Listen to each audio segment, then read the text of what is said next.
Fuck. I'm glad I don't own Please hats. use a keyframe of 4 seconds or less. Keyframes are not being sent enough, which will cause buffering. 6.4 seconds. The health is good. Let me see. I'm gonna have to change that is what it seems. Keyframe frequency. Actually, Daniel, where do I change keyframe frequency if you know about that? OBS? Change Do you remember that when? is Do what you remember when it was seems. saying? Do you remember the part where it was doing like H26 X264 with key 60 or something like that? Do you remember when it? You remember that? In that guide? I remember it, but it didn't show explicitly where it was. Oh. Yeah, You because should that was with figure it out. OBS, not OBS Studio. You said it's called keyframe? Yeah, it's yelling at me for my keyframe frequency. Please use a keyframe frequency of 4 seconds or less. That's what's yelling at me for. By the way, everyone who's watching the stream now, please let us know how it is, if you can hear us and all that stuff, and if it's actually watchable. Because I'm doing a roundabout way of using OBS for this, so... Google Hangouts error doesn't work anymore for some reason. So, yeah, Hangouts on Air does not work. Yeah, I'm not sure, man, where the I see automatically connect stream delay. I mean, there's like 13 people here. Guys, is this okay? Like, just let us know. I mean, it doesn't have to be perfect. People are saying as it long looks as and everyone's sounds great. happy. Yeah, that's true. People are saying they could see and hear the stream, so I think we're good on that. Does it tickle your pickle? Yes. Okay. Well, you know what? It's trying to tell me the stream status is bad, but I don't believe that shit, to be honest. It's bad for you. It's bad for YouTube standards, I'm sure. I guess so. It's like, oh, this is disgusting. Yeah, it's pretty okay. Okay. Cool. Seems okay to me. Yeah, because. All right. So what's on the list here? Anyways, so let's go ahead and do the intro here. So everyone, welcome to ModChat, and first off, big apologies on first this being so late. We still did it in November, but Daniel, why is it that we're doing this on November 30th, with 3 hours left of November? Well, it's my fault as always. I heard it's because you had the shits or something. Oh wait, I saw that tweet. You were the guy that tweeted that, or I totally remember seeing that tweet a week or two ago.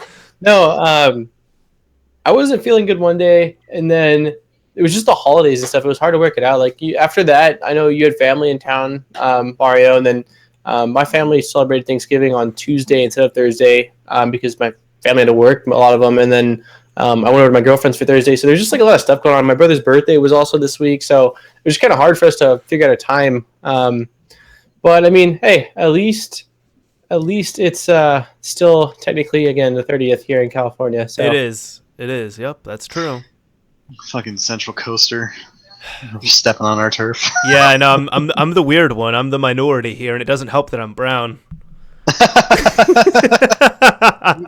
You don't know what I look like. Come on. That's true. I mean, you could be brownish. No, I could be a goat for all you know. That's true.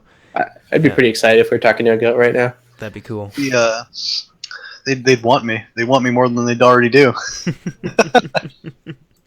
But yeah, anyways, welcome to ModChat, and this is episode 22 at this point. We have several things on the docket, so it is I am Mr. Mario 2011, or Danny as you all want to call me. I do about half of this show, and my other half here is Daniel. You want to introduce yourself? Let's say you do about 60, I do about 40. Let's be real. Okay. You know what I'm saying? So Mr. Mario is 60%. I'm 40%. That, it's a hard time to get to show up. But what's going on, guys? I'm sure most of you that have been following the mod chat and have seen me because I've been in 22 episodes now. But my name is Daniel. I used to go by Dopes Wonder. I now go by Modbot. So yeah, thanks for tuning in to episode 22, and thank you for your patience and hanging out with us so late here on this Wednesday night. Yeah, and then there's me. You may not know me yet. If you do, then why are you following me on Twitter? Come on. I'm PixelButts, also known as Chris. I'm their special guest today, I guess. That's about it. I'm gonna pick up the 40% that Daniel here is not gonna do. Well, thanks, Pixel. No, I'll give you 1%. Don't worry. Yeah, much love, respect. Sharing is caring. you can have 1% off. So what's on the list today? What are we going to talk about? Yeah, Here, there's some cool mods and stuff going on. There are some. So first off, I mean, I'll be bringing up some links and all that other fun stuff on here, so we could check it all out. But have you all heard of the stuff that's been going on with the Wii U scene? No, because I don't have a Wii U or 3DS. So. Oh, wait, really? You don't have either of them?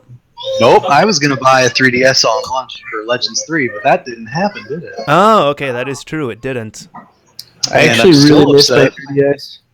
Say what? I missed my 3DS. Today I was in GameStop with my brother, and I really want to play Sun and Moon. I've seen and heard really good things about it. Mm-hmm. No, I got you. So this has been my repository of info here, which is Reddit's Wii U hacks. But I've been on here quite a bit, just so you know what all's been released and such. And for anybody that does not know, essentially what's been going on with the Wii U is so the only firmware that's come out this year, or the only update that I know of at least, is 5.5.1. And there was a kernel exploit that was released shortly afterwards, and it's still the latest firmware, but we've seen quite a bit of development on here where we previously had Loadin, which allowed you to pretty much use a WebKit exploit, and you were able to go in, use a kernel exploit through the web browser and such, and then you were able to use a game launcher called Loadin where you could load up your games on SD card. It was kind of sloppy, but it worked well enough, whatever it was. That's how Paper Mario Color Splash was being played, right? Because that leaked a little bit early. Yeah, I remember that. Yeah. Was that what people were using? So no. Yes, technically it was. There's a fun. I remember some guy that was doing that. Yeah. That's all. No, what ended up happening was Nintendo put up the preload for the game, and then in their XML that they had up there, they forgot to add in the part that said, "Do not make this game playable until this date." Yoshi, right? Yoshi? Wasn't it Yoshi? I don't know. No, it was. No, it was Paper Mario. Okay, gotcha. Yeah. So Paper Mario is the 2D one, the one with not Yoshi. Mm-hmm. But yeah, no, I kind of want to touch up on this because recently there's pretty much been things that have exploded on here, where one of the main things has been the Brazilian hack, which have either of you two heard of that? No. Okay. I have not. Okay, so essentially, as I said before, the way that this ended up working was you had to go in and you had to, use this roundabout way where you install Homebrew Launcher and you have to launch everything through a web browser, and then you have loading, and you didn't run your games through a USB drive like, maybe logically you would. You end up running them through an SD card, which is like, who the hell wants to do that? Like, right. People really want because to do that. USB is infinitely better. I would rather, I'd rather use USB. SD is a lot more expensive for storage. Mm-hmm. Yeah. Plus, on top of that, you really had to go through like a roundabout way of like dumping the games and then putting them in a certain way and all this stupid stuff. It was silly, but I mean, it worked. Recently, though, what happened was a hack from Brazil ended up coming out. That's why it was coined the Brazilian hack. And this ended up allowing you to install games directly to the system, and you could install them either on your system's NAND or you could install them on a external drive. And the way I ended up doing it, kind of in a quick and dirty summary, was you ended up pulling the games directly from Nintendo servers, and so you had their files and all that stuff, but then you had to pretty much load in a modified ticket for that, and you would then install it onto your system using a homebrew method, but you could then install it on there. So that meant when you turned on your system, you could then just boot it up right there. You didn't have to load up homebrew launcher. You didn't have to load browser hacks. You had like a legitimate game installed on your system. It turns into a legit game, even though technically it isn't. That's interesting. Yeah, you can pull out your thing directly from Nintendo. Yeah, so you can use. Isn't that like the Free Shop or something? It's similar to Free Shop, but like there's some things called like FunKey where you pretty much use this program on your computer to do everything and download the games from there. Okay. That makes sense. Yeah. So, no, I mean, it works out well enough, but then some people, I guess they were having a few issues with it, like bricking, because then also the Wii U is region locked. Only 8th gen system that's region locked, which still kind of annoys me. But so they were saying, don't install out of region games, all that other fun stuff. But then what happened was we end up getting red NAND, which is short for redirected NAND, which is kind of, you make a copy of your NAND onto your SD card, so you can then boot off that. And we've gotten several other things as well too, which like there's this exploit guide I'm looking at right here, and there's a few things now like HaxChi is out, for example, which now allows you to load up Homebrew Launcher without having to connect to the internet all the time. There's iOS hacks, which I haven't looked into all too much, but essentially this means that we now have like complete custom firmware and all this other stuff for the Wii U. Interesting. Yeah. Is it worth buying a Wii U now, or? Yeah, because I don't have one. I mean, I need a reason. I would even say right now, I mean, don't buy Wii U yet. Wait a little bit more because they are going to drop in price. Oh yeah, especially with the Switch, like, you know, it was an inevitable release. Is there an actual drop date on that or no? March. It's coming out in 3.5 months. Or 4 months. Holy shit, 3.5 months. Wait, Brain, did they? You already know what the dev kit looks like, and it's only gonna come out in 3 months. What the hell? Come on, Nintendo. What are you doing? Everything. I mean, if I want something like that, I'm gonna get a dev kit because it's cooler. No, I understand. Doesn't mean it's more functional. He's the Pixel's the dev kit. I'm the weird. I'm the odd one out. I do the weird things. It's cool. I have a dev kit, just one. Which one? I have a 360. Oh, that's nothing. Come on, it's like candy. Yeah, but so many of them. I mean, it's like pretty looking and everything, so it counts for something. This is really nice. Oh, sure. Yeah. Is it the white one? Nah. Is it white shell? Is it black shell? It's black slim. shell. Or gray shell? It's a so complete. So it is a dev kit. Okay. Yeah, no, it is. It is a complete dev kit. Yeah. All right. So for those who are unaware, 360 development kits or XDKs, they have multiple different versions. Unfortunately, Dano, I'm happier that you vape over smoking now. They treat an XDK like a dev kit, even though a white shell would indicate it's a test kit and cannot shadow boot like a dev kit could. So people don't really know the difference. It's better they know that white shell test kit, gray shell dev kit. But with the white kit, with the test kit, it can become a full dev kit, but just by changing up the NAND, it has all the same stuff. Right, you can modify it. I had three of them.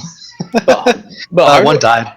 Hardware is identical though, except for maybe the extended RAM. Yep, but everything is pretty much everything is the same except for RAM in some later models. But, yeah, because I had a dev kits are neat. Yeah, sidecars are nice. Yeah, they're gorgeous.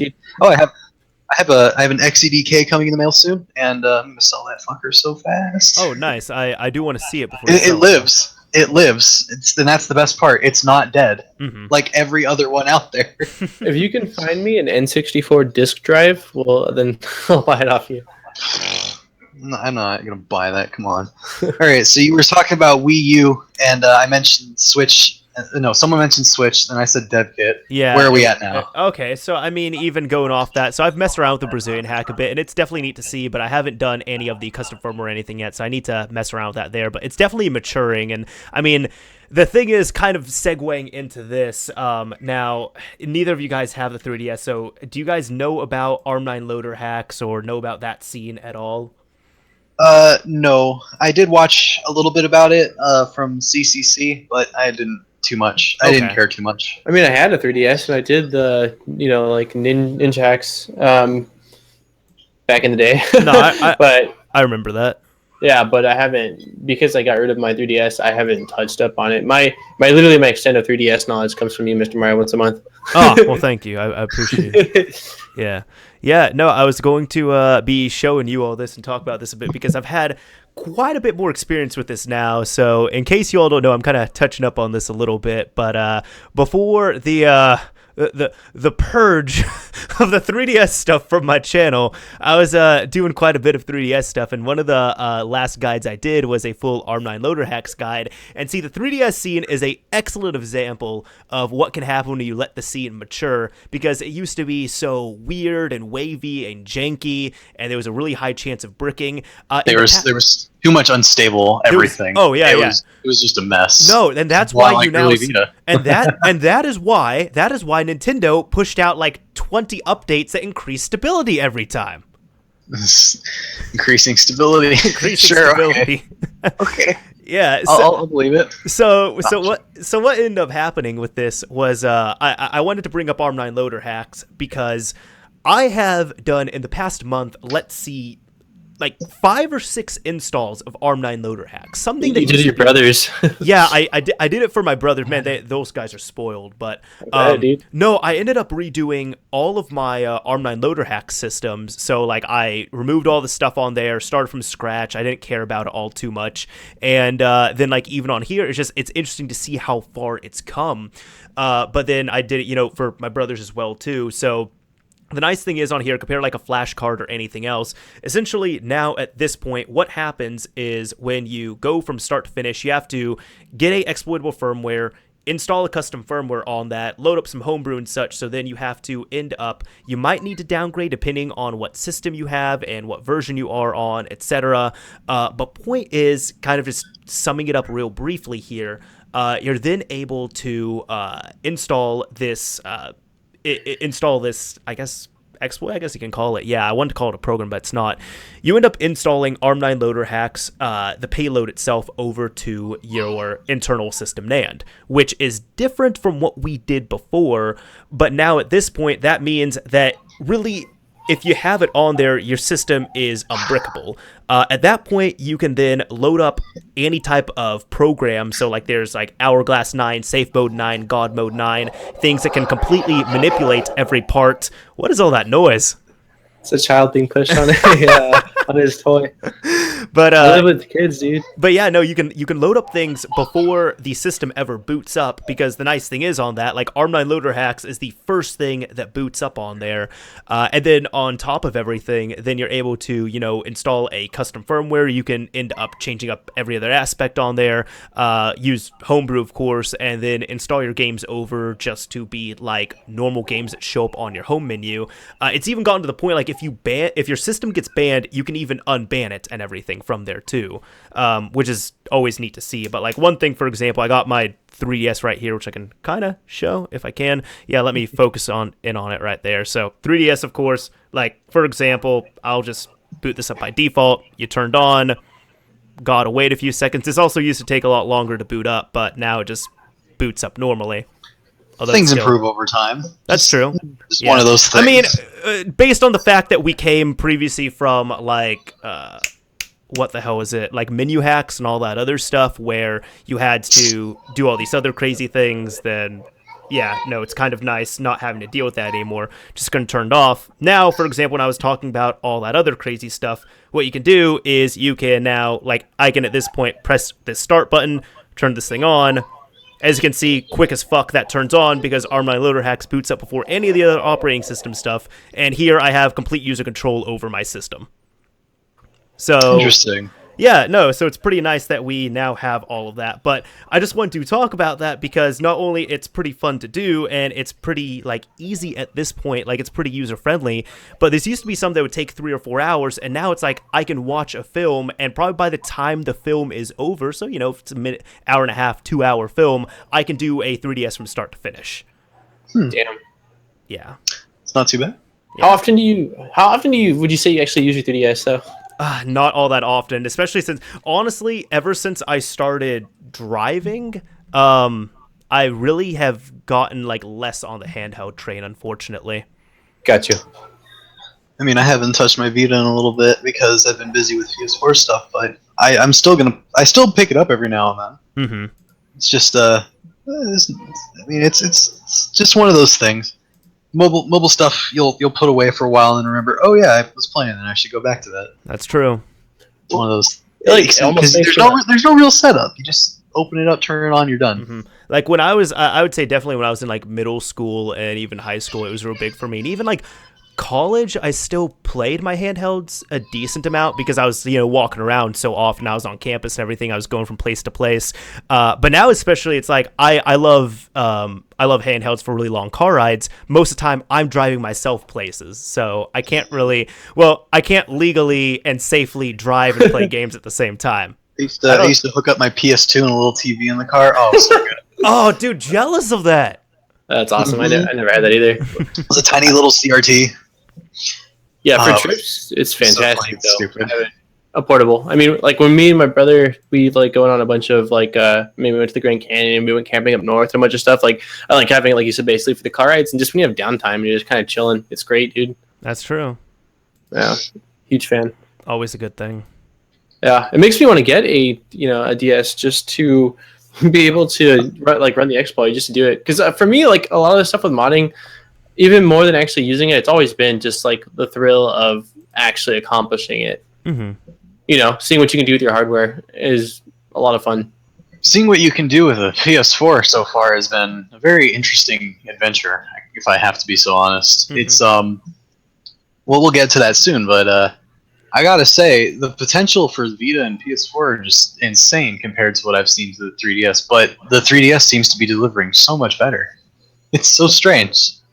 The potential's there, but the support is not. That's what I'm looking for. The 3DS scene, you're saying? The 3DS scene has plenty of support, but I don't see much potential other than pirating your games anymore. That's true. There's kind of a bit of a duality there. I think this was this was talked about on Assembler at one point, but it's like, at what point is like piracy good for a system? Because it's like most of the time for the Vita, it was a lifesaver, weirdly enough. Yeah, but it also made devs unwilling to continue because now they're just going to pirate their game. Yeah. It's that double-edged sword you got to watch out for. It is, and for 3DS, sorry for interrupting you, but 3DS, it's just Nintendo and devs that are only doing Nintendo stuff, so they don't really. I can't really say they're in the same spot as people that do handle the Vita or PS4. Mm-hmm. When you pirate for, I don't know, 360, Xbox One, PS4, or Vita. You're going for a lot of other people instead of just the company that owns the system. Right. And the same applies for Nintendo. It's just on a much smaller scale, so I can't say it hurts as much. The problem is that whole exclusivity thing, right? Well, the problem is with the whole piracy thing as well too, is like, if you kind of notice a lot of times in history, the systems that got piracy really early on barely had any homebrew. While there's other systems that had, a ton of homebrew, and then they got piracy later. Like the PSP, for example. I mean, the homebrew and the piracy scenes on there flourished. Dreamcast had piracy problems because MIL-CD exploit. Like that was right out the fucking gate, and like that's the source I normally cite, where it's like, because Sega ended up selling that system at a loss because they're like, oh, we'll just sell the software, and the software was so easy to pirate. They wanted to make it easy to develop for, and they really did deliver. So, I'm just saying. Mm-hmm. Well, no one really used nobody thought, like, nobody at Sega thought that people were going to be like, hey, MIL-CD still works and it has data. Let's take the GD-ROMs, dump them, and then shove all that data into MIL-CD format. It's really difficult to do still, and I find you know what, the fact that we don't have a disc drive on the market that can handle a GD-ROM is fucking amazing to me. How the hell do we not have something that can handle that? We do, actually. There's a few disk drives that you can flash with custom firmware that can dump GD-ROMs. Really? We finally have a method. It wasn't even finally. It came out about 10 years ago. Granted, 10 years ago was about 2005, 2006 or so. Yeah, but I'm talking about, like, it will just work with some special software. No reflashing or anything. No, I'm surprised we can't that do still it doesn't that happen. way No, yet. you still need a few different drives, and you need to flash. So them it's with like the custom GameCube firmware. thing. It's like the GameCube and Wii thing. I have one of those drives that can dump Wii GameCube discs. Do I use it? No, because I need IDE cable. But yeah, no, that doesn't count for me. Flashing a drive? No, I won't accept that. I understand. I need to have a stock drive that can work with that disc. Yeah, the thing is, though, since the entire Dreamcast library has been ripped online, I don't think anybody's really hankering to try and do that. It's the prototypes that matter. That's true. Anyway, continue on. 3DS. Yeah, no, I need to jump in. I mean, I just wanted to touch up on that there. I mean, since we're kind of itching to get this PS4 stuff, it looks like. Sorry, Chad. Just we get deep into conversation here, but no, I mean, do we Three's Company? Yeah, do we want to move on to PS4 stuff?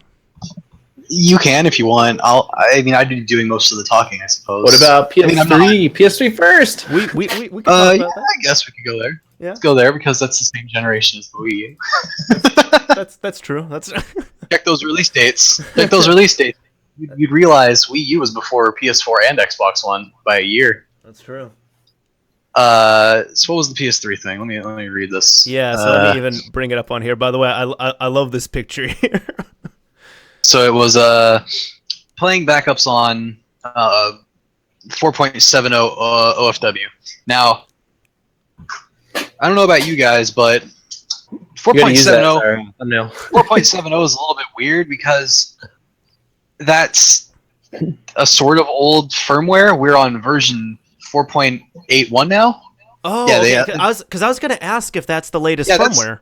That's not latest at all, which is something that is throwing me here. Like, why are people caring when it's like 10 versions ago? Because Russians. I don't know. That's why. It's a strange thing. Well, okay. Strange thing to me. Because if you think about it, it's the most recent official firmware that we could do anything with since 3.56. 3.56, the only thing you could do with it was downgrade to 3.55. That golden firmware thing, I get it. Don't worry. This just means a lot more consoles will be usable for it. What I think the biggest part here is the Super Slim, because you're not able to mod it yet. The only way you could do the ODEs on there, but that's about it. Because I think I've known a few people that did ODEs, like optical disk drives. Yeah, you can't do custom firmware on these at all. It's not going to happen for quite some time, and I can explain why and what you'd need. It's just, I think people that are, I'm not sure if they're going to try and downgrade to make use of this, because it seems like such a stupid effort for just piracy. I don't see what the difference is between just buying a system that can be modded and just modding that. Yeah, because I did look at this and I was like, wow, this is a hell of a lot of effort to do on a stock system. You might as well just jailbreak it. I mean, it's great. I like that we can do something on OFW because, it's OFW. You don't want to have. It's just easier. Yeah, official firmware. In theory, that's saying. Yeah. You don't have to. What is it? Void your warranty opening the damn thing. You just do it, or at least I don't know. I don't use OD. It's. I mean, if people are downgrading to do this, okay, fine, I get it. But I mean, it's great. I just don't see why you would want to go through all this effort. Right, like even like with it seems like it's so little payoff. Well, like with the Wii U, for example, with that you're able to, with the Brazilian hack, you can install the games over. You can use DLC and all this other stuff, and you can play online. But with this, you have to go through a ton of effort with this, and then you're only limited to games. And then on top of everything, as you said, it's not the latest firmware, so it's not like you can really play online or anything of the sort. Well, I mean, you can still spoof it. So on official firmware? No, you can't. That's right. Yeah, it's so strange. I don't get it. I mean, you can use a proxy, which would spoof the firmware, because that's a thing. Yeah. But I don't know if that even works still. It may not work anymore. I don't know. I use custom firmware because it's just easier. Everything is just easier. Mm-hmm. It's matured enough to be easy. Yeah. Maybe this would be nice for the future when they finally stop updating the system and we still can't mod the damn thing. Which sure. I'm assuming we'll get past eventually, because I mean, what the problem is, if you want to mod a Super Slim or 3000 model, which looks like a Slim but it's not actually, you need to have the MetLoader 2 keys, which is it's the only thing that changed between going from a Slim to a Super Slim. If you can find it's going to be throwing you people, a TestKit model DECH 2500A? A or B, I don't remember. One of those models, TestKit, if the minimum version is 3.60 or greater, that means that system will have the MetLoader 2 keys, and you will have to dump them, and then the other systems can be, opened up. Unfortunately, we're not sure if that actually exists. Right. But that is our only chance at actually opening those things without brute forcing, which could take hundreds of years to brute force. But then at the same time, you're probably, technically... I just bought one for $99, and I was like, oh, if it has that, then Cool. See, no, it doesn't. see, here's the thing.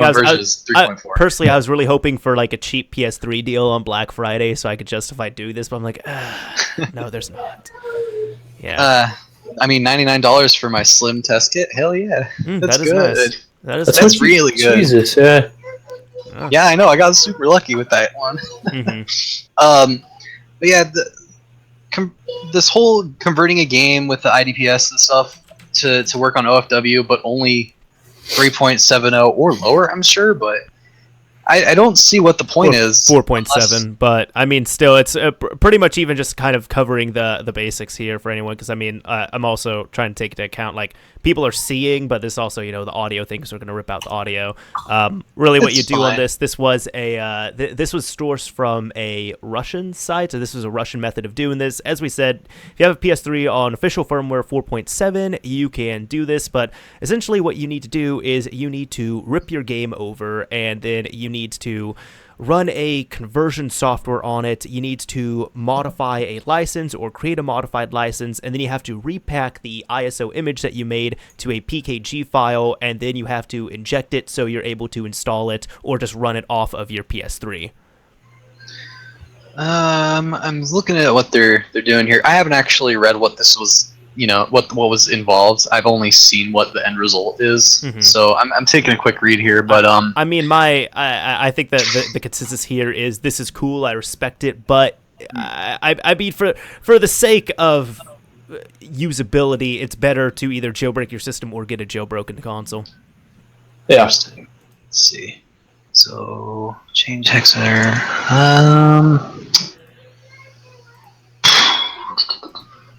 Yeah. Oh, okay. I see what they're doing. So what they're doing is they're modifying some data to change the name of it so you can boot it, I guess.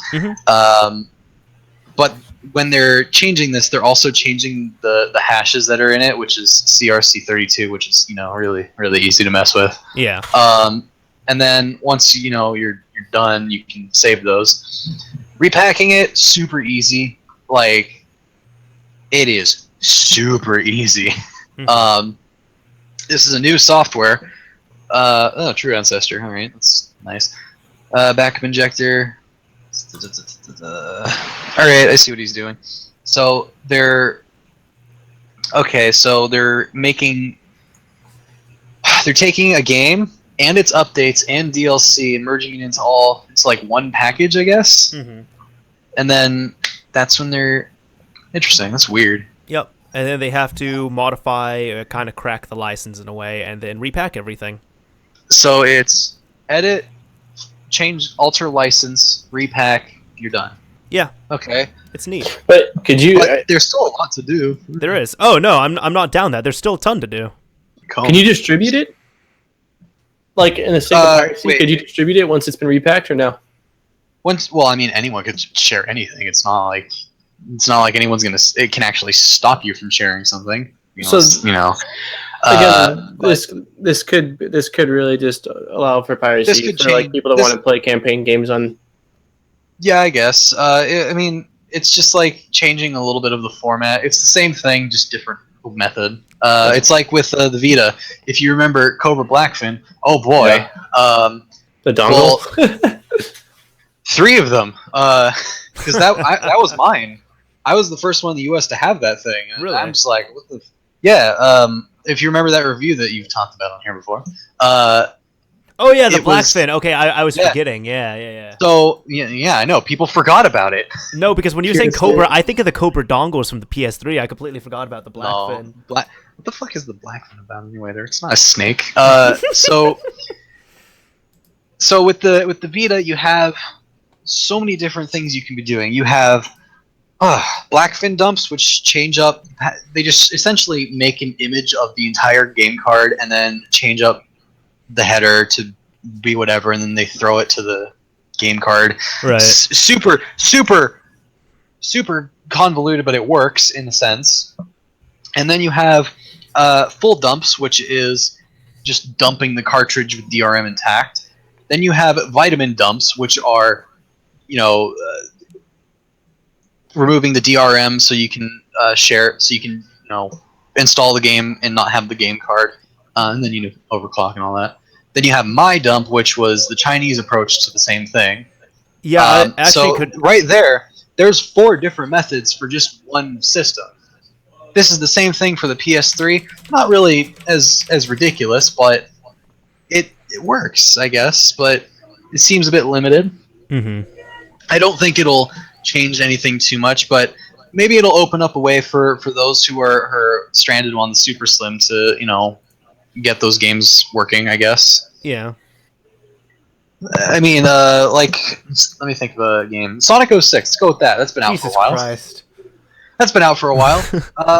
If you wanted to play Sonic 06 with DLC, you could use this method and do that, I guess. I don't think anybody wants to play Sonic 06 or DLC for Sonic 06. I'll have you know, I have played both versions. I'll have you know, I've played both versions on both systems. PS3 version is better.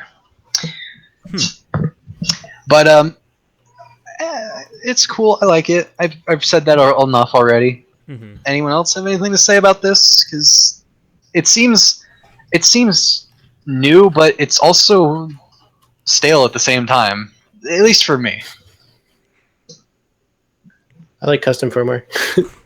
Yeah, you're not going to have that on 3K, 4K for a while. And everyone, I mean, Chris, we appreciate you, but everyone listening and watching, just remember, before this started, Chris said he doesn't talk that much.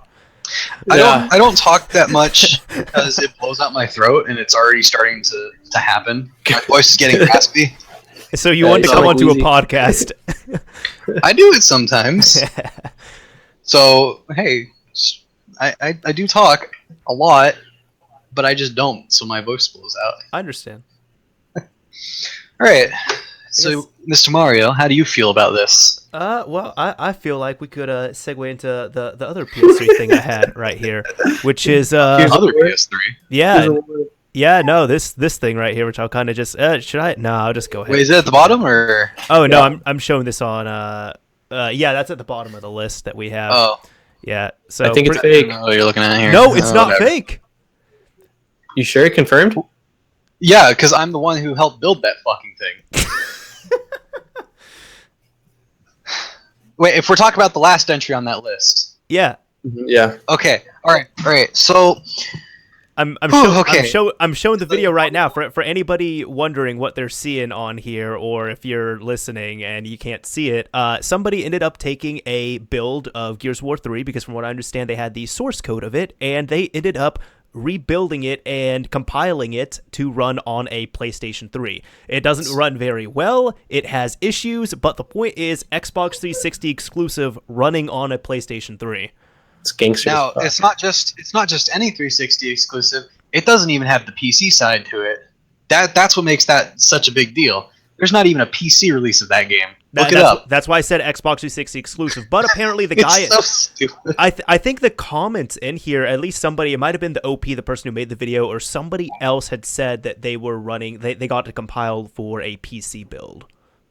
Okay, so Epic Error is the person who is the channel. He's the one with the source code and all that. He's not sharing it. Don't worry. Yep.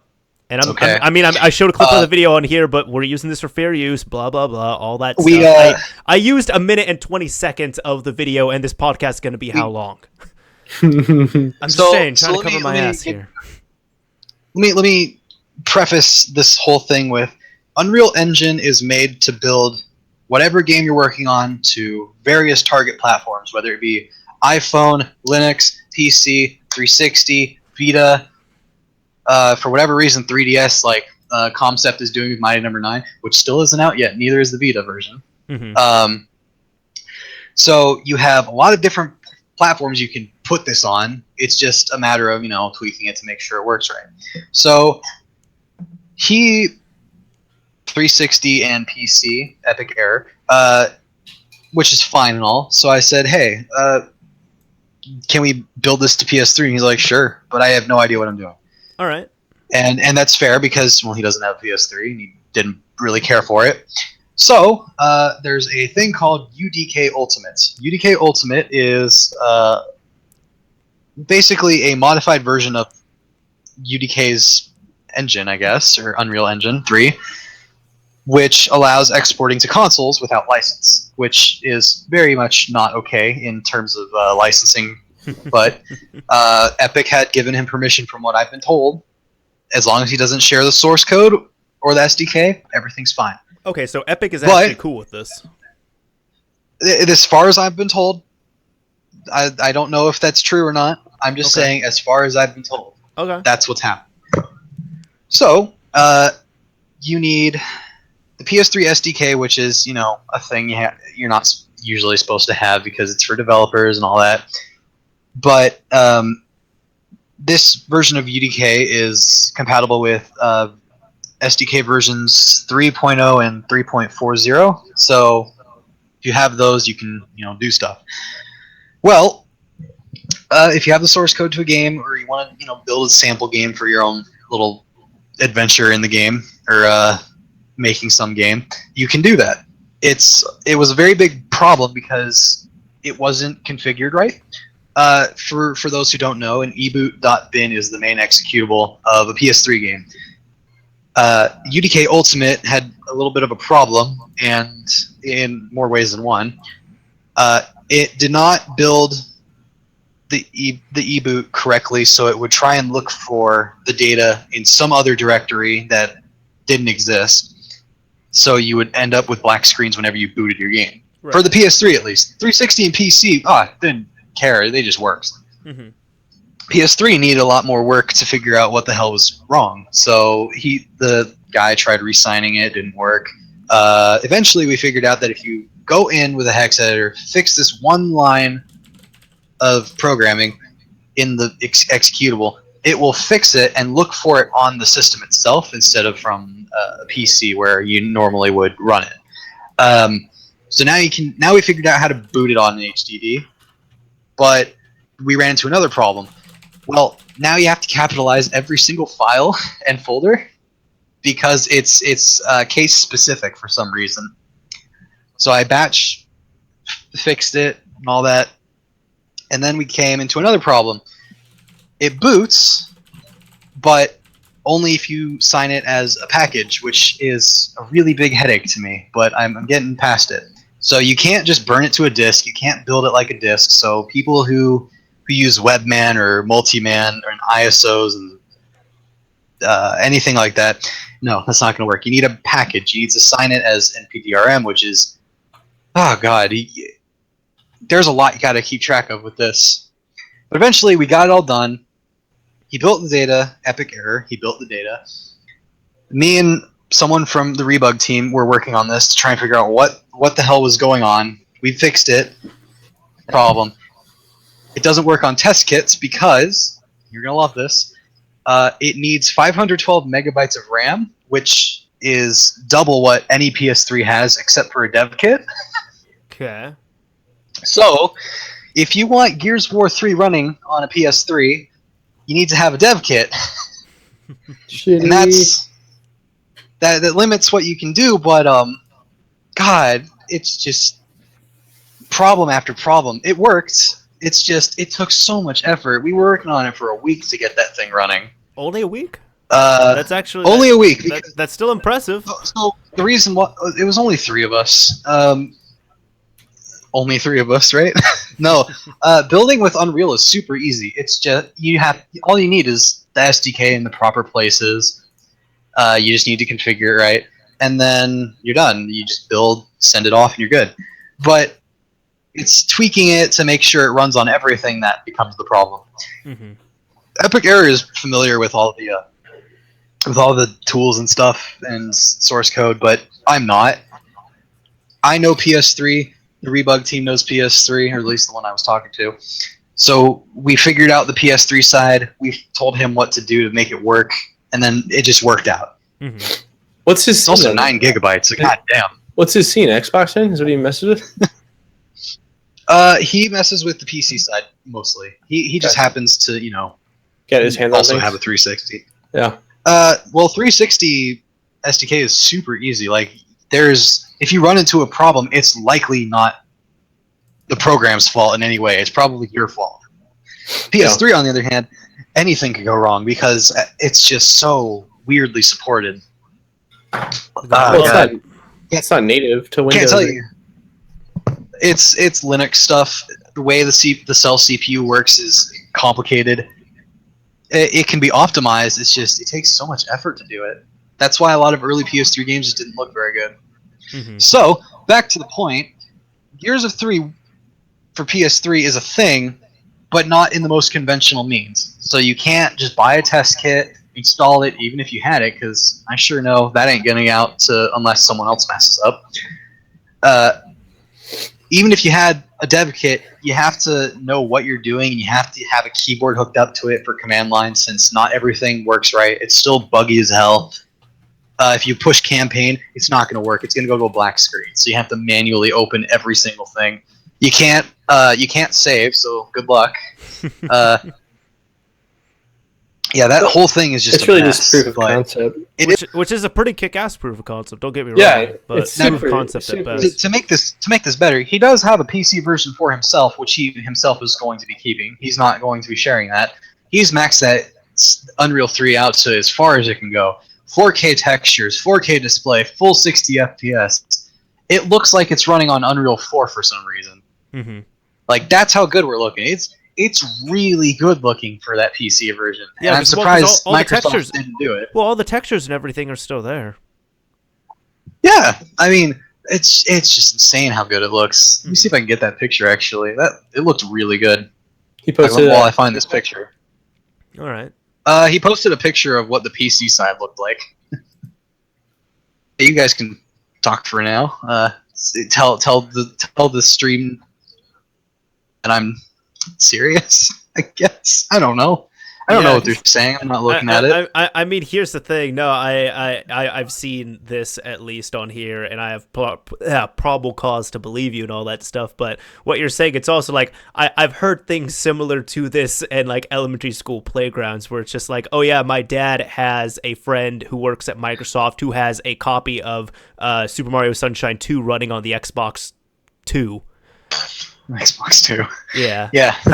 Good job, guys. Good work on the naming. Let me see. Copy image address. I'm gonna put this into the Discord chat just for you guys. Oh, well, I need to get back on Discord, but. Oh, you do? Oh no, all right, never mind. How do I send it in Hangouts? I mean, just oh, there's a chat. Oh wait. No, just tweet it to me. Like tweet. Oh, just DM. tweet it? Yeah, just DM. Slide to the DMs. Yeah, just slide to them DMs. Gonna slide it right on in. Yeah. Twitter. But yeah, it's a lot of effort to get a dev kit, and I really want one. I'm not gonna lie, because I mean, but it's okay. So you have two different model dev kits for PS3. You have the DECR 1000A and then the 1400A. 1400A looks like a PS3. It just has tool silk screened under PS3 because it's still a dev kit. They call dev kit a tool for some reason. Mm-hmm. The 1000 model, however, is a big fucking box that weighs 40 pounds. It weighs 40 fucking pounds. And to me, that's more impressive than anything I've ever seen, because you need a desk for that thing. You need a floor for that thing. You need something to support it. And on top of that, it's just so big. You need to have something that can even handle that size. No. Cinder blocks. So yeah, there's the picture. I don't know if they saw it or anything. No, here we go. Hold on, I got that. There you go. Gazzo shot right here. You just give it a quick look. I mean, I'm looking at it right now. The thing is, I mean, don't get me wrong, it definitely looks good and all that stuff, but then it's gonna be all eaten on the YouTube stream and such. So like shit, guys, okay. I could tell you all, guys, it looks good, but it's just for you all, it won't look that really good. Like, oh wow, 420p.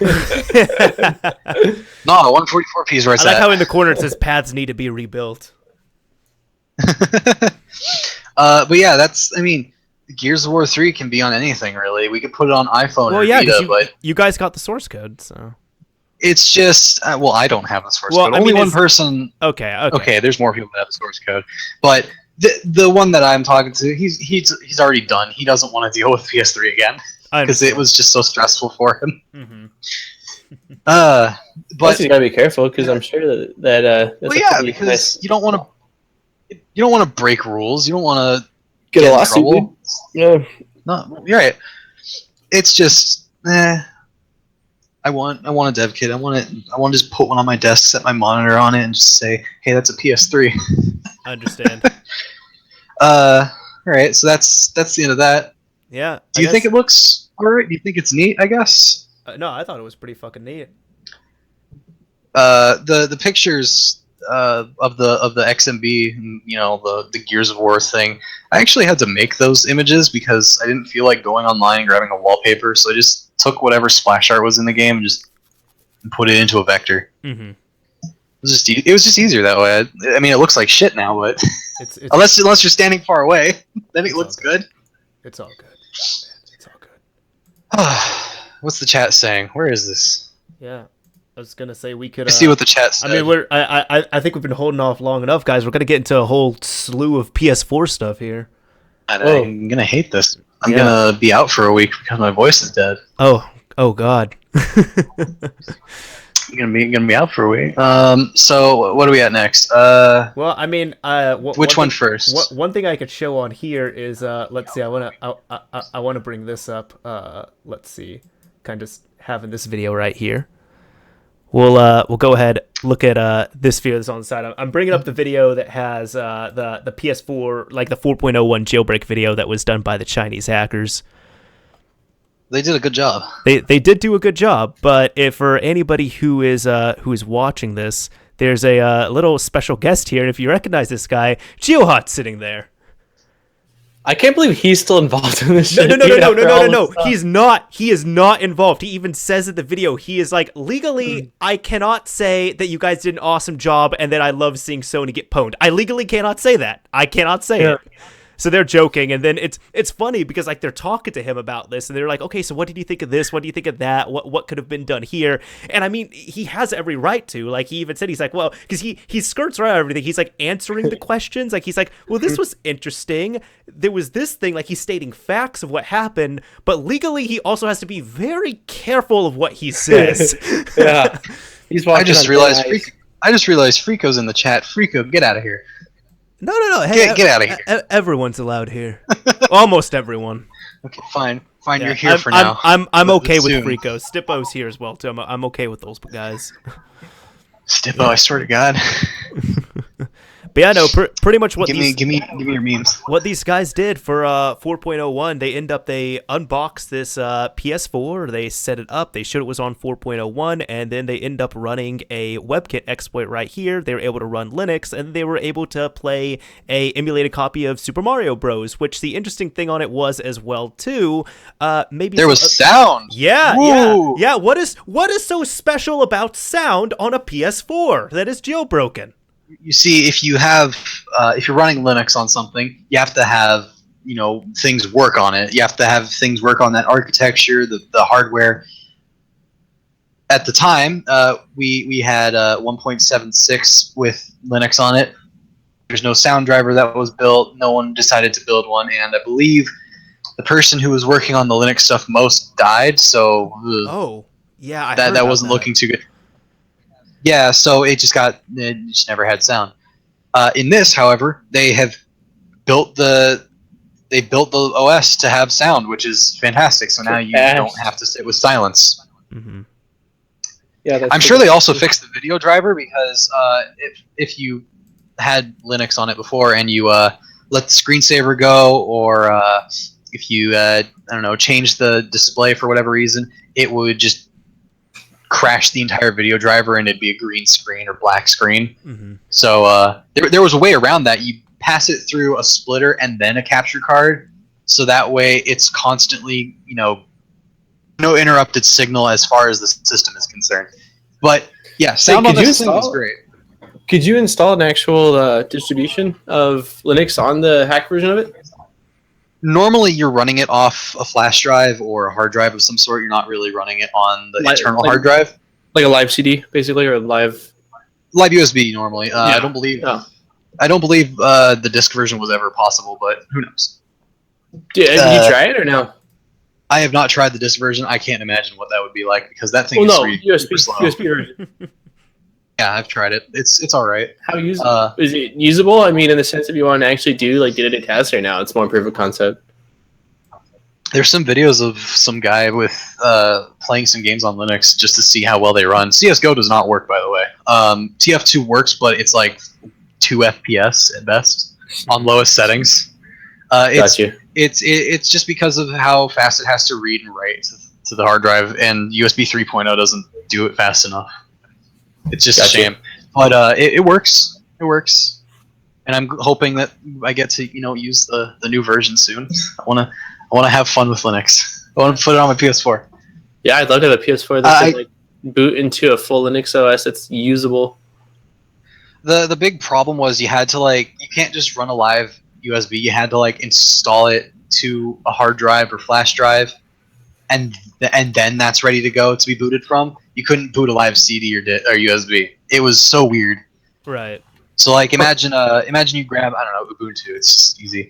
You grab Ubuntu, you pop it into your computer, you install it to the internal hard drive. Take the internal hard drive out and get a SATA to USB 3 adapter. Put it in your PS4, and then you boot to Linux, and that's what it's booting off of then. It's a pain in the ass. It works, but it's oh god. Oh, and don't even get me started. USB 2.0. That is unusable on this thing. You cannot do that. If you want to suffer, go ahead, but that sounds pretty horrible. It's really bad. I tried loading what was it? I tried running Counter-Strike Source at the lowest possible settings windowed, which was really difficult to do, mind you. I was just barely getting anything higher than 5 FPS on 2.0. Then I switched to 3.0 and everything's just good. Oh, Source worked? I mean, the games work. Portal and Portal 2 run the best so far. Huh. I know. You can put those to max settings. It can do max settings. It's just the read speed is what's causing the slowdown.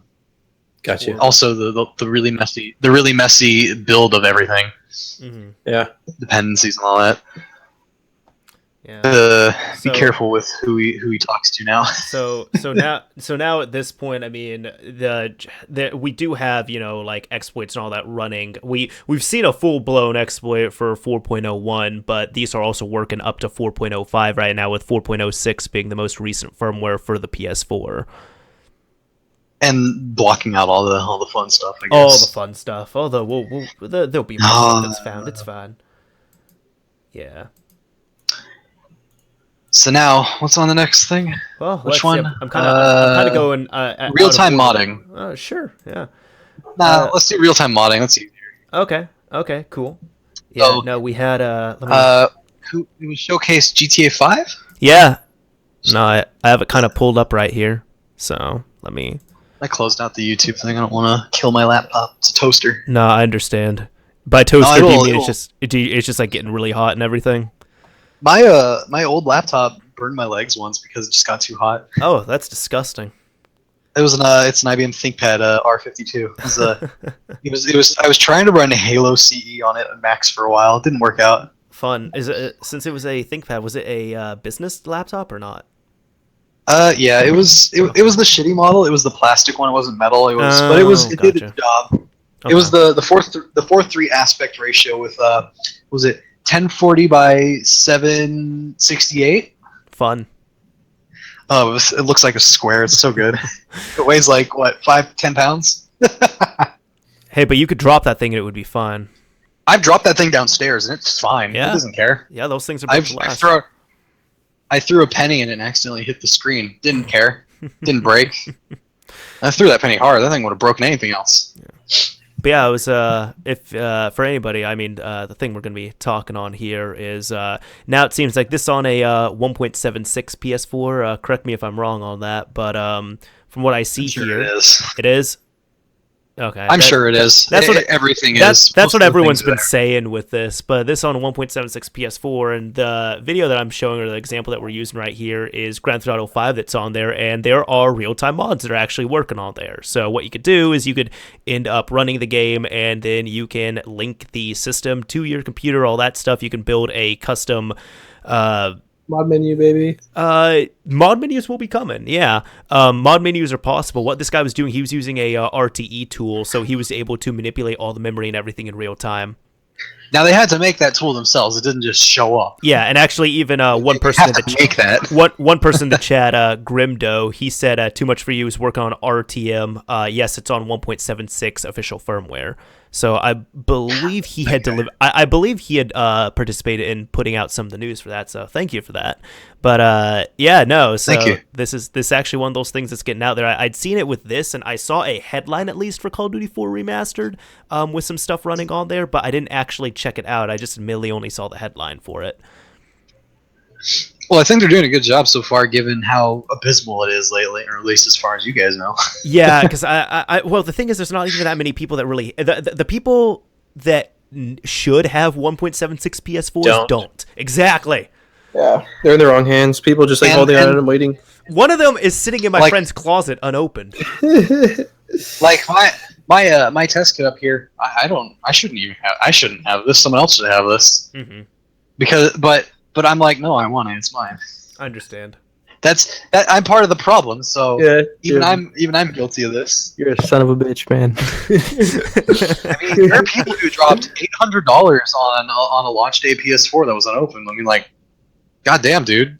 Yeah. Should have just waited. And see, even the thing for me on that was, like, I considered it, because I was like, could I drop the $400 or $500 to get a PS4 that would be on 1.76 or below? Yeah, I could, but, like, what the fuck am I going to do? Is it worth the effort? It's like, I'm going to get it, I might make a few videos on it, and then it's like, it's going to sit there. That's all it's going to do. It's going to sit there. Until the fun stuff begins. Yeah. Even then, it'd probably still sit there. Yeah. Yep. So let's see what's next. Yeah, I want to talk. I want to talk about the other. I want to talk about the other video. I want to talk about the other video. This is near and dear to me. No. What about the jailbreak on 4.05? We gotta talk about that. Save the fun one for last. Save the fun one for last. Okay. Fine. There wasn't too much on here, but really, I mean, I'd had some things where I wanted to put out, some repositories and all that stuff, where one place I'd recommend checking out if you want any updates on PS4 stuff would be the PS4 homebrew subreddit, because they seem to, be keeping up with everything, and they're doing a good job. Like, one of the more recent things I noticed was, like, even this, which is now a permanent version spoof. If you're on a 1.76 official firmware, so you can spoof your version on your system pretty easily now. I'm guessing if you want to play, newer games and all that and still retain that older firmware, right? I've been awarded a trophy on PSXX. Your first message. Oh. What is it? I got they labeled me as a developer for the next story too. God, like, come on, don't pass out that thing. I didn't do anything. I just tested something. I'm like, oh, I'm a developer now. Great. It's like a developer. Wait, Thanks, you evolved from tester to developer. But yeah, I don't know how I did it, but I did it. The thing we were talking about here, like, somebody had this is kind of user requested. Somebody wanted us to talk about this, and I just want to drop in real quick. Somebody was asked if there's any news on Xbox One modding. There's nothing. None. There's yeah. Okay. Yeah. Here's the best I mean, can hold on. I just want to quote the legendary meme Stomedy. As Stomedy once said, "I have nothing, man." In regards to Xbox One stuff. Anyways, continue. I just want to drop that in. So my information on Xbox One is just as abysmal as everyone else, except for one quote. The quote is from a well-known, member of 360, PS3, now PS4, and soon to be Xbox One, I'm sure. We have done nothing of consequence. So if they've done it, they haven't had any consequences for it. So it's either nothing or it's something that's so minuscule that it doesn't matter. It's nothing. It's just nothing. It's nothing public, at least. That's what I like to say. It's fine. I mean, the Brazilian hack works, I guess, but that's just, you know. And what we're talking about with the Brazilian hack. So we had talked about this a little bit. We talked about this a little bit. We talked about it off the board. Mm-hmm. We discussed this prior to starting up the stream. But if you notice a lot of these hacks and such coming out of weird places like either like Brazil or somewhere else in South America, China, Russia, most Portugal? of the time, Portugal possibly. Like I'm thinking of more like places where like piracy is like freely available on the streets and all that. A lot of these places like here, you know, the people who are watching all of this stuff, right? You all are probably the minority where you're interested in the homebrew and maybe preservation, all that other stuff. And if you're interested in piracy, you know, whatever it is, I can't control your actions. Over in these other places, their whole thing is because piracy, it doesn't matter over there. It's fine. They say, we have a game system. What is the quickest and dirtiest way we can resell this system with pirated games or sell pirated games? I don't even think it matters on the dirtiest part. I think they just say, what's the fastest way we can do this? The reason why I say the dirtiest part is because this isn't like the PS1 or 2 where you can install a mod chip. At this point now, like a lot of the methods that you saw for like, you know, the odd methods that for like running, you know, pirated games and all on the Xbox One and PS4 where you had to do something with the licenses and transfer the NAND and all this other stuff, like they were very dirty, unrefined methods. But the point is you could sell them in the street. Because they just didn't have any problem with that. That's just part of their thing. Yeah, that's a culture over there. And I mean, it is what it is, but hey. Yeah, it's whatever. It's what it is. Yeah. Yeah. There's not much happening with Xbox One. It's just unfortunate. Mm-hmm. Flashing possible on Xbox One S? Nope. I have no idea. I'm sure. If it has a NAND... If it has NAND, you can do it, but if it doesn't, then you don't. It definitely has a NAND, and you can flash it. People have been flashing the original Xbox One NAND. Like, can you do anything? Like, can you modify the NAND and reflash it? No, not really. The S. But... They're asking about the S. I mean, you should still be able to do it on there. The system's going to have a NAND. Does it, though? It definitely should. Well, that doesn't answer if it does, though. It's saying it should. I haven't done a teardown of it, but I mean, it has to have one, unless they did. Maybe they did something funky where it's like with the PS3 where they change it from a NAND to a NOR, but they're still going to have a flashable memory on there. Well, I guess we'll find out eventually, will we? I mean, I can find out, right? Oh God. Excuse me. Hot. Yeah. We could find out even from searching and looking for a teardown, but I don't want to do that because that's a slightly higher amount of effort than I want to put in at this moment in time. Yeah, but that's what works for me. Yeah, but even if you can flash it, that's like nothing. You have to figure out a way to unlock it and then basically get the. There's so much more to it. The people I've seen that have done NAND stuff on the Xbox One, like they've dumped their NAND and they've reflashed their NAND back to their system, and that's about it. Yeah. Yeah. Like, I mean, it's a pretty secure little thing. I'll be honest. Yeah. I've heard that. Or maybe it's not. Or maybe it's not, and people are just being quiet because Microsoft is ready with the hammer. That's true. I mean, you know how Major Nelson's out in these Reddit streets, so hey. All right, so I'm sure you're eager to get to this next one because whatever. Is this the? We skipped over the other one, but no. I'm gonna summarize this. Well, no. I'll bring up the pro one real quick. I mean, I looked at this honestly. This article it's just a rehash of the other stuff. It's not a good article, but I'll bring it up here because somebody had asked about it. This was and people were saying, has the PS4 Pro, is it jailbreakable, all that stuff. Short and sweet answer: yes, it is. It ships on 3.70 official firmware. So as long as it's on anything 4.05 or below, it's technically exploitable.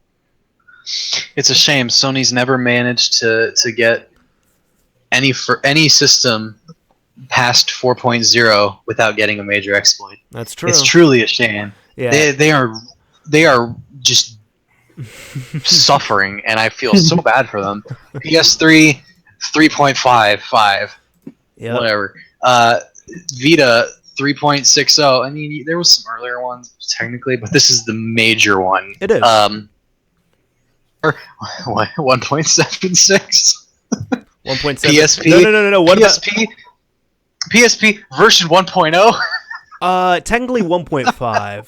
Because and the reason why it was 1.0. No, Japanese. 1.0 got exploited, but then 1.5 got majorly exploited. Like that was like the Holy Land for a while, and the reason why it was 1.5 is because there was never a update file created for 1.0 because why the fuck would you need that? But there was a update file for 1.5. So for the longest time, everyone just made their homebrew 1.5 kernel compatible. So stupid. No, dude, I remember that. I even had, the latest firmware, and then you could end up patching in the 1.5 kernel, so you could dude, the PSP scene was ingenious. I loved it, because then you could have the latest custom firmware kernel, but then boot stuff into the 1.5 kernel that you install separately on there.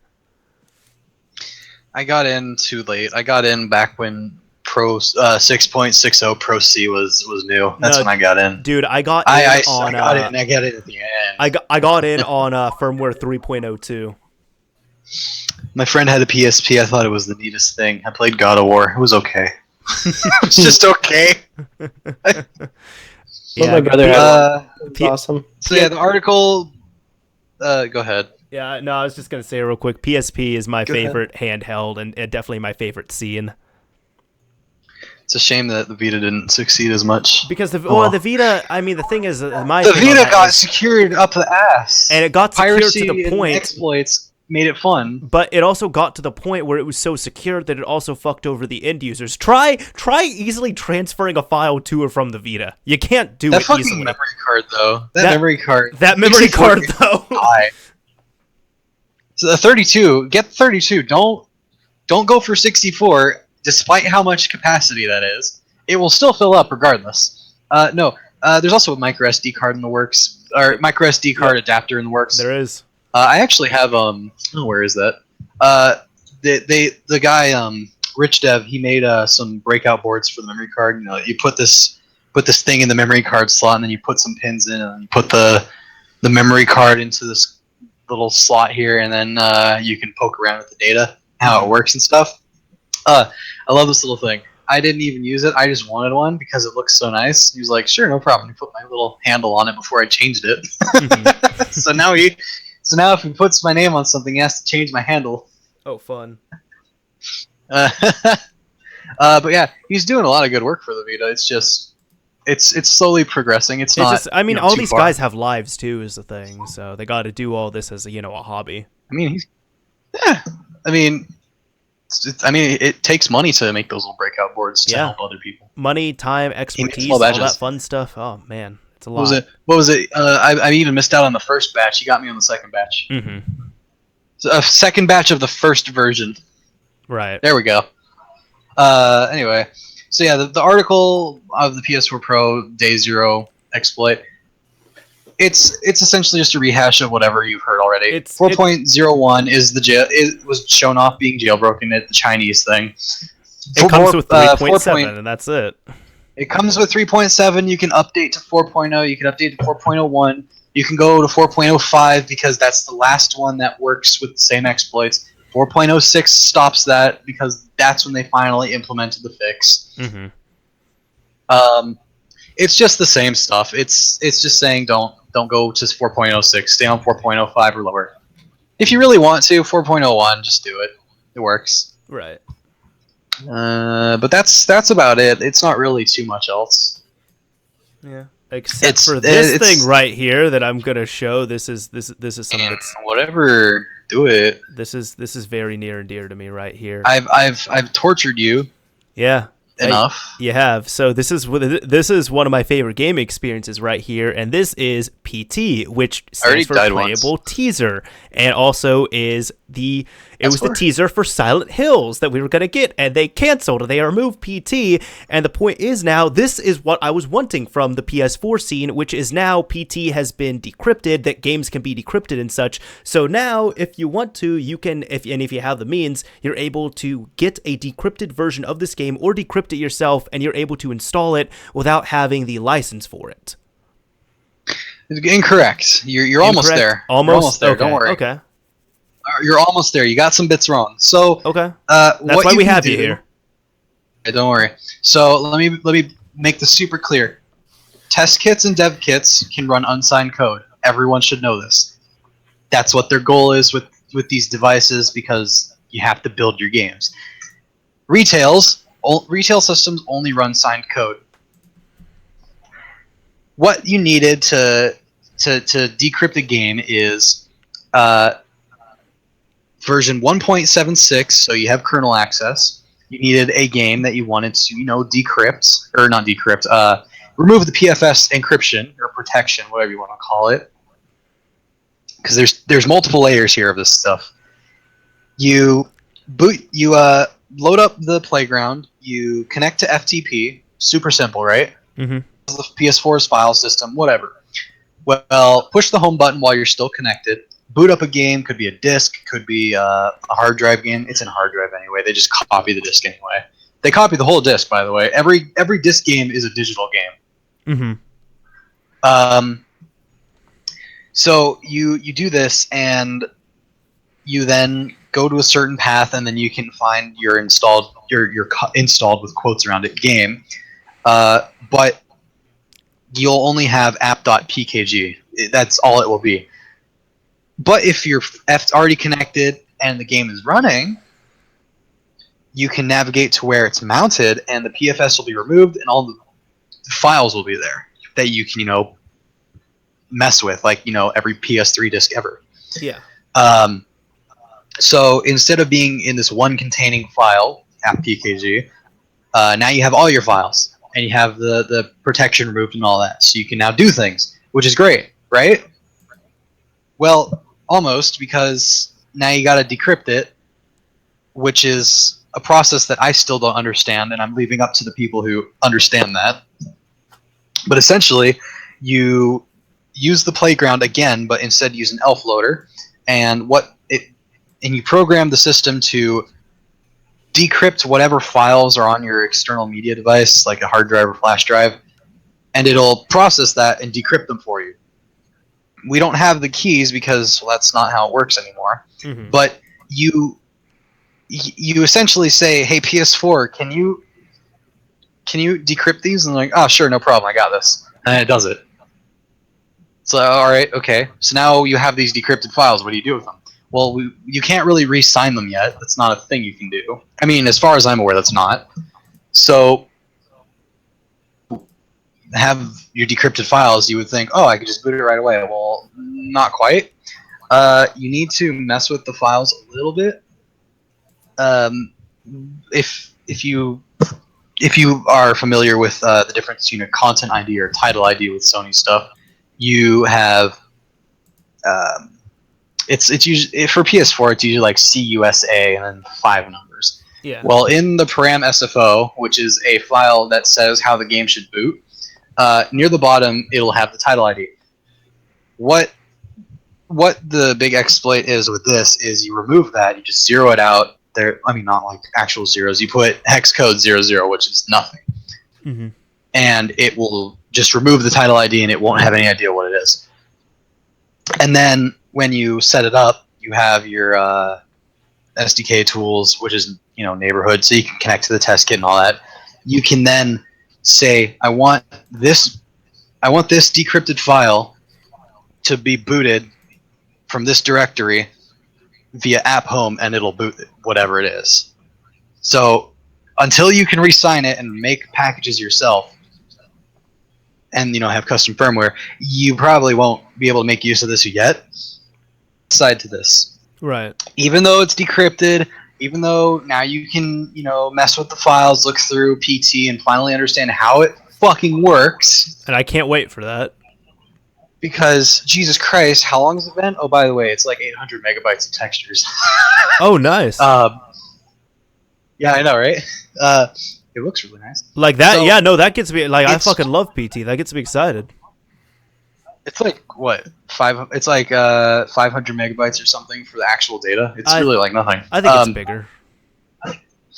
I looked at it. It's just a PSArc file. You can just go through it. Okay. Speaking of which, PS3 SDK can open a PS Arc file, whether it's for PS4 or Vita. It doesn't matter. I don't know. It's really strange. Anyway, so even though you can't really make use of this yet, there's a benefit. You don't have to be on 1.76 to boot it via App Home. You can be on 3.5, 2.0, whatever the minimum version for PT is, which I think is something 1.5. I don't know. It's before 1.76 was released, but was really close to it. That's all I know. Mm-hmm. So you can just boot it whenever you want, but you need the app home thing, which would require custom firmware or some other thing to be installed on a retail PS4 to work. Which, for those of you who aren't aware, most of the scene stuff starts out on these test kits, dev kits, and then works their way into the retail side. So it will still take effort. It's just right now there's only a limited use. Even though I got it booting, you still have a few problems. Like, well, if you close out of it, it's still running. It's just you won't see it running because it's not installed on the system. It won't have a name. Your trophies don't work on it yet. So things like that doesn't quite work yet. It's just a really complicated process, but the main problem was, for PT at least, you had to have PT already installed, working, have connected to PSN before, so you can get the RIF files to make sure your PS4 will run it. 0.76, which is some really intense requirements, because that's just not going to happen anymore. You can't download it. It's literally removed from PSN. You can go download it from your computer. It won't. It'll just 404. You can try putting it back on your system. You can sign in, but if you update the firmware, well, now you can't. Get it off the system. So you had to really try to get this thing. And thankfully, Zekuzao, I believe that's how it's pronounced, he reached out. He found someone with exactly what was needed, and they worked together, got it off, and he had me test it. So the steps to take were 1.76 PS4, load PT, get it off the system, unpack it, and then decrypt the files, and then you can do whatever. And there we have it. It's really, really obnoxious. If you remember back but the a point while, is there was... point is it works now, which is nice. It works. Maybe not perfectly, because, no trophies or anything. It didn't have trophies. PT... Really? Oh, it didn't. No, that works out fine. Then. It was a demo. Oh. Demos can have trophies. It didn't. It didn't have any trophies. Demos can have trophies, though, right? That is a thing, right? I'm sure they could, but this one did not have trophies because it didn't even show up in your game history or anything either. Interesting. I need to figure that out. That's whatever. It was so many hurdles to jump through to get that thing. Every other game doesn't matter. It's super easy. This one game, yeah, that's not that easy. Mm-hmm. But point is, it's there. It's there. You can finally do things with it. People now know what to do because you can decrypt things now. I don't know how to do it. I'm probably not going to ask myself to do it either because I'm lazy. I'm still just waiting for things to be easier. Right. The big problem with everyone in the PS4 scene is because there's this security module that they have in the system called SAMU, S-A-M-U, which is handling all the encryption and stuff. It only works for that firmware and below. Kernel access doesn't help much because that module... that module is booted before the rest of the system when you turn it on. So once it's on, you can't mess with it. So they've been really, really trying to open that little module up. It's just not happening, though. Right. But that's why only 1.76 and below games are being able to be decrypted. Unless we, start doing kernel access tinkering on the latest ones, you're not going to see many games being decrypted like that and released. There was one, FIFA 14? Yeah, it was released by the group EP, believe it or not. That NFO is fucking hilarious, by the way. I'm going to link that up to you. That's fun. I have read that. Okay, so that's good. So it's really fucking funny. They decrypted it, which is correct. They decrypted the modules. Alright, no problem. Right? So you couldn't exactly boot the game whether you had a test kit or not. So it was almost done, but not quite enough to be usable. So if you take a look at that compared to PT. One was done wrong, one was done right. I think that shows that it's at least, you know, trying to mature, I guess, and get all the problems worked out. Mm-hmm. But yeah, PC's finally free from its jail, I guess. Which I'm very happy to see. I finally get to play the damn game. Yeah. Go ahead. Did you guys hear about the guy that basically remade it for the PC? Oh wait, it was they were remaking. It was a spiritual successor to the game, but it was under a different name. It's called Punity. That game also got canceled. No. I know about Punity. Punity. No, I remember Punity, but also the one I know both of the projects you're talking about. Yeah, they're two different. Yeah, there was another one, but that other one got canceled because the publisher started fucking around too much. Allison and Road. ruined the That's project. it. Allison Road. That's the one. Yeah, that's not. Yeah, that's not gonna happen anymore. But Punity was the remake. But didn't they bring back Allison Road? Well, no, I think they said they're coming back with it. But I don't know. No, they did say that they're going to come back with it, but it's going to be It's going to be different from what the original vision of it was. Is the website up? The website's up. Who knows? Yeah, I'm on right now. AllisonRoadGame.com. Yeah, it's being worked on, but it's being worked on quietly, and yeah, I don't know what's going to happen with it. I haven't heard any updates from it in a minute. Yeah. By the way, even with that now, so when did I get my test kit? I was gonna say at this point now, so just open it up the floor. That was the time for question. So what we normally like to do at the end of this podcast, which thanks for sticking by and everything here, we normally like to open up to user interaction. So for like 20-30 minutes, we're going to be taking your all's questions and such. So if you all have any questions that you want to ask us, feel free. But it looks like the first one was when did you get your test kit? That'd be to Chris here. I got it. How long have I had this thing? Actually, that's a good question. Let me check some private messages to find that one. Jeez. Let's see. I know it's been a couple months. I'm gonna say since August, September, maybe. Let me see. PS4. Nope. Page. While you're looking that up, Daniel, how long do you think it could be before we get a PS4 custom firmware? That one, that's for sure. Yeah. I mean, it's we've talked about so many things like this. It's like 100% stipulation. I mean, if a lot of people wanted to get on board with maybe what they have now with this new exploit that was basically announced, the Chinese, release thing. I mean, maybe they'd be able to find out more, but it's like, I mean, the stuff's not publicly known. You have to either be like in the know-how, and both me and Mr. Mario, like, I mean, Mr. Mario knows more people, I'd say, than I do, but I'd say neither of us are really like in the know-how, like with super much, especially when it comes to like developing behind the scenes.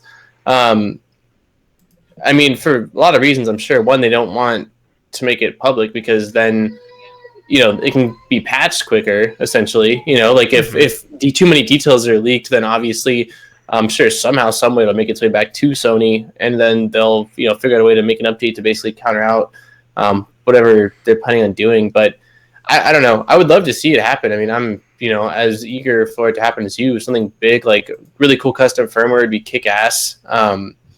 But I'm gonna break into here for that one.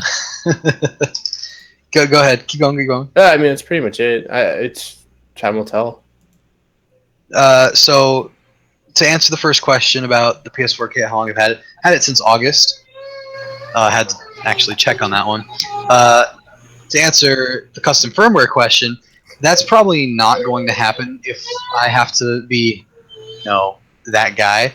I'm not trying to say it won't be custom firmware, like it won't happen. I'm saying it will be a different method, like Hankaku was for the Vita.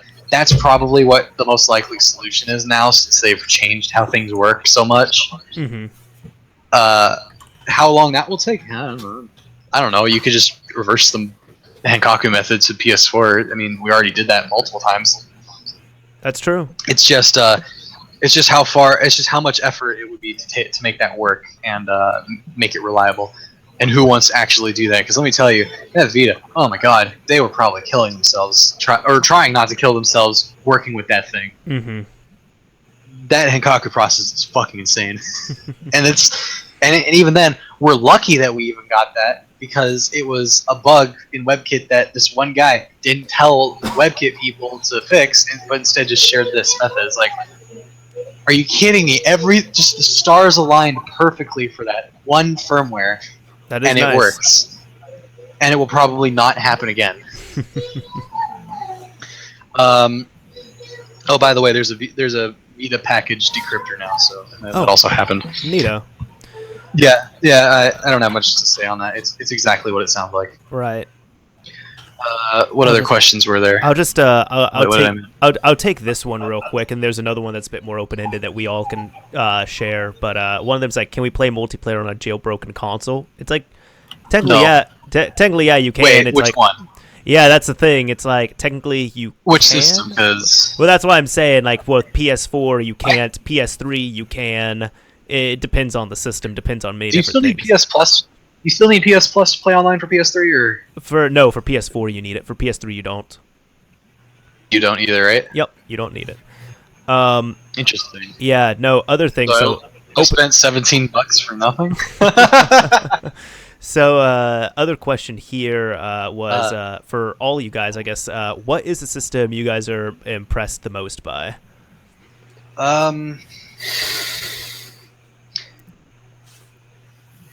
If I have to ignore the fact that the Switch is happening soon, so yeah, let's say currently released systems that we can buy on a retail market. Impressed Vita. Mm-hmm. I'm expecting more potential out of PS4 Pro. Yeah. Now I have a PS4 Pro. I understand the whole big issue with it right now being 4K or 60 FPS or whatever the developers decide to do for each game. My concern is just how they'll handle that, because I still have games that are not, they don't have the PS4 Pro patch yet. Most They're games still don't. Being made. Right, like DMC, Dead Rising 1, Res Infinite. Yeah. All of those. They don't have the PS. Even Mac doesn't have it. That's weird. I mean, they run fine on a PS4 Pro, in my opinion. I don't have any problems. I do have a problem with that one guy who started tweeting about the heat melting the PS4 Pro. Fuck that guy, because he's wrong. Was that Crap Gamer or was that someone else? I don't fucking know. Someone showed. If you look at it, it looks like somebody had melted it externally. I know what you're talking about. That was proved to be fake. I had problems with that picture and the other pictures that they showed in response to that. I didn't care. Mm-hmm. It was just whatever. Right. Vita has impressed me in terms of it's a powerful system. It delivered every single thing it said it would, except for the SD card. It was powerful. It did fight piracy pretty fucking well, for what it's worth. Mm-hmm. It was a really solid system. It got blown out because they captured the market too well and it's cheaper. Right. The PS4 Pro, it has potential to be better than the Vita. That's true. It has potential because I expect Sony to be capitalizing more in each firmware release instead of just doing it out immediately. Like they're going to transition to the better side of the PS4 Pro instead of just rushing it out the door expecting everyone to have a 4K TV in their TV. I'm saying, like, if you want a PS4 Pro and you want the most out of it, it's going to be a few firmware updates before they optimize it enough. Mm-hmm. My TV, I don't have a 4K TV. I have a 1080p TV. It looks fine to me. Plays fine to me. Right, because it's going to downsample everything.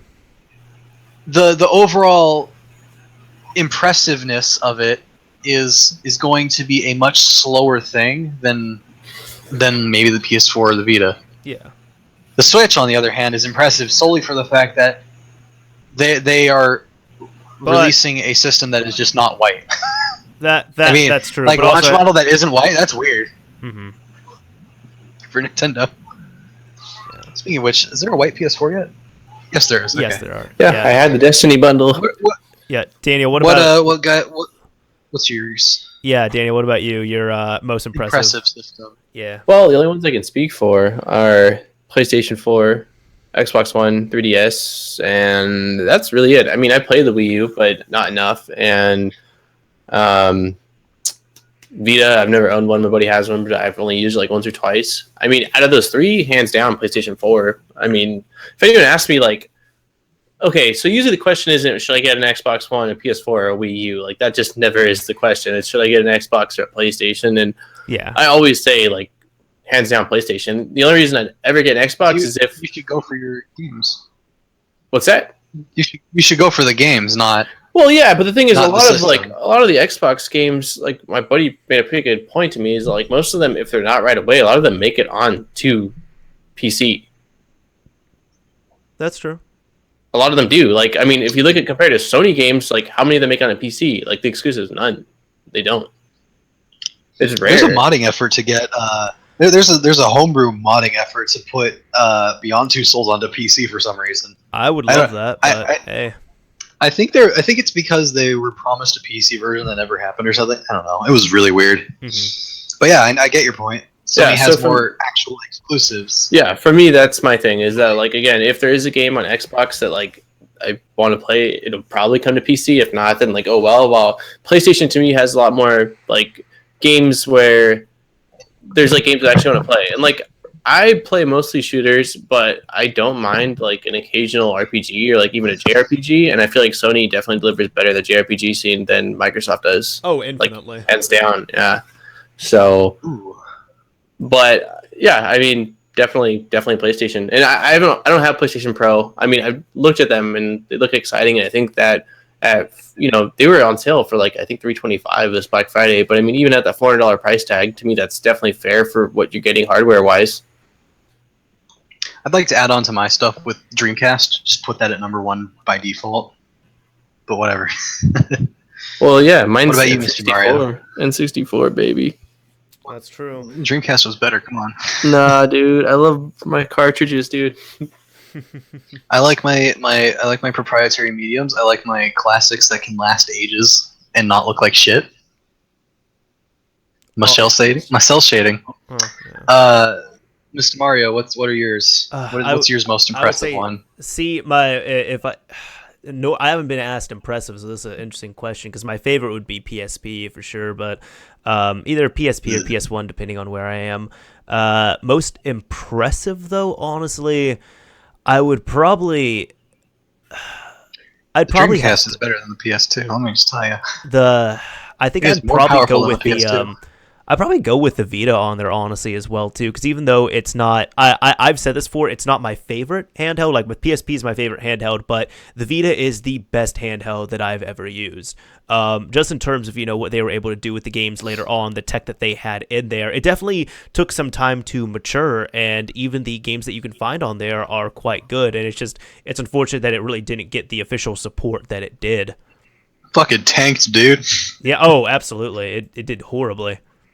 Let's see what other questions are on here. Homebrew PS4 needs to start growing. No, there's one here that was someone was asking, do any of us still mess with 360s? I have a 360 sitting where a speaker should be, so yes, it is plugged in. I am stuff with that eventually. I just don't like 360. I don't want to deal with it. Mm-hmm. It's just like PS2. I don't want to deal with it, but I have to sometimes. Yes, I do hate the PS2. That's true. We're gonna leave it at that. You're not going into your rant on this episode. No, I'm not. I'm gonna glaze through a couple of these because some of these. I want to. Hey! Hold on. We need to answer that too. Like Daniel, do you mess with the 360 at all?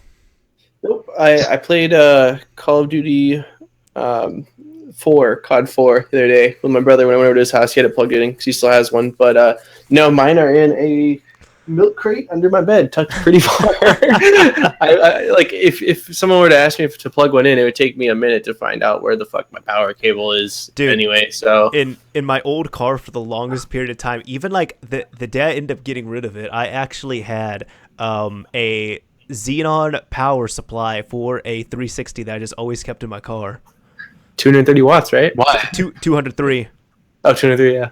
Oh, why? Then 213 is for the dev kits and the Yep. XTKs and sidecars. Fucking Yep. sidecars. Yeah, Oh, no, here's a fun fact. The reason why I was saying that on there when you'd asked why was I at my peak of 360 stuff, like I'd normally take 360s over to people's places. So sometimes I'd have one in my car. Most of the time I tried not to, but I always had the cables in there. Yeah, I would show off. You were that guy. Okay, don't worry. Fun fact. So manufacturing, I'm sure you know different PSUs for the 360 are different wattages, right? Yeah. They step down per release. Well, the only reason you still need a 213 watt PSU for a sidecar equipped 360 is because it was cheaper not to change how this PSU was built. They actually built it in such a way where that sidecar had to be processed a certain way. They could easily have changed how the PSU did that, but for cost reasons, they just said, "Nah, just leave it. It doesn't matter. We have plenty more. We can just make more." Mm-hmm. So if you have a Jasper for some reason, because that doesn't need too much power by comparison to a Xenon, 150, you can yeah. use you can use a Xenon PSU. You could use a Falcon PSU. You could use a Jasper PSU. But if you put a sidecar on that thing, you need 213 regardless. It's just the way that it's fucking wired that makes you have to have that. It's so stupid. Mm-hmm. Microsoft knew exactly what they were doing. I'll also do y'all say, like emulators? Yeah. Yeah. I mean, do y'all like emulators? And do y'all think Jailbreak could be installed on an emulator console? Let me see where. So where like that is. Super Nintendo on. Let's see. Do you like emulators? So I think I know what he means. Hold on, like I said also answer my 360 thing. I've messed my 360 a little bit actually. I was messing with my dual NAND in the living room, and I've been playing some games on there, at least on the RJ tag side technically. So yeah, I still occasionally do it. But on here, so the whole emulators thing, I will say I do like emulators. I will acknowledge that a good amount of time they are better. They can improve the game. They're more convenient. Don't get me wrong on there. My preference is the original hardware and to squeeze the most I can out of the original hardware. Like getting an old system and running it in RGB SCART and upscaling it to 1080p.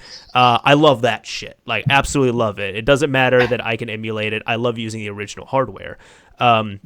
But do you think Jailbreak could be installed on a emulator console? So I guess by that he would mean either one of those like cheap emulator boxes you could get, or maybe even like something similar to like the NES Classic or something.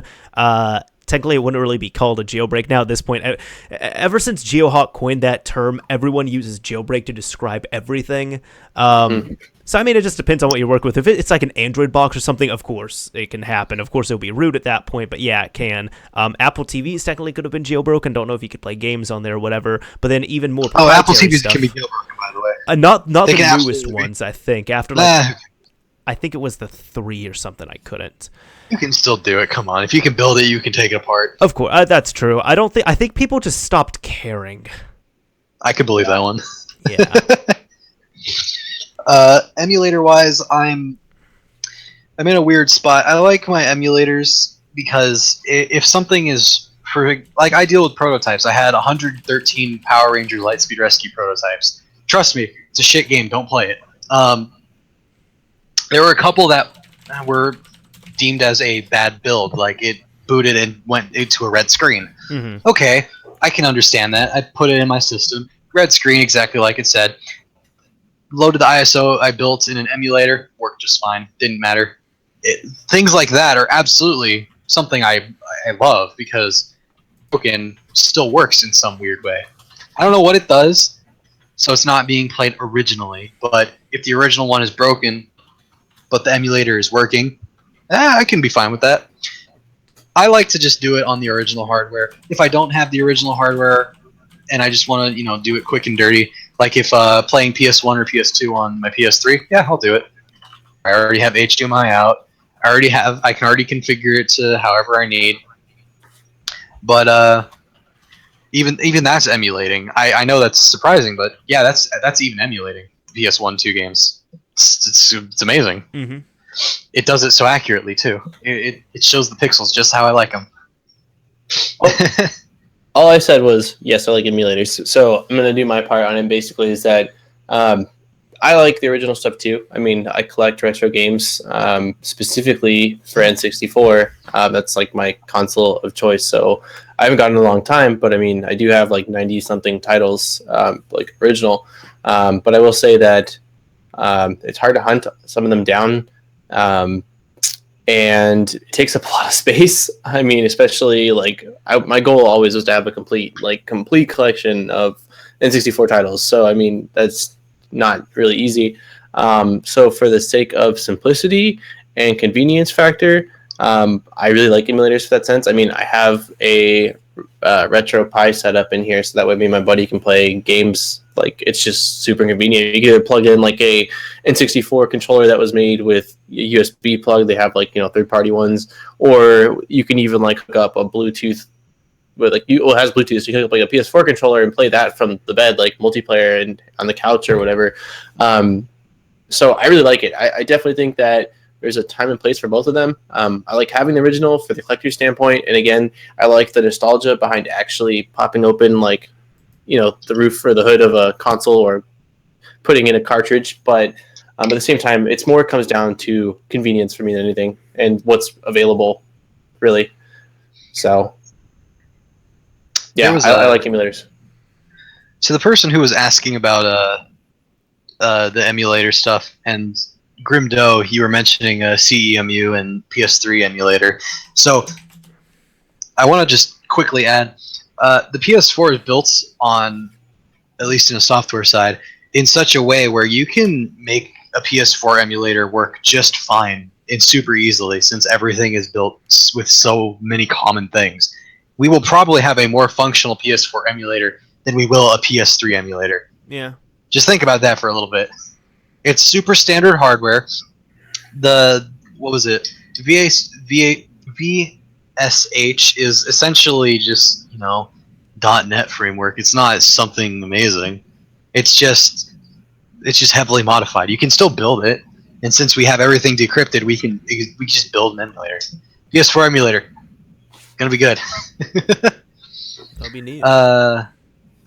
Yeah, I was gonna say we'll take this will be the Xbox. This will be the last question on here, and then I need to get to sleep soon. Daniel needs food, and Chris, I don't know what you're doing.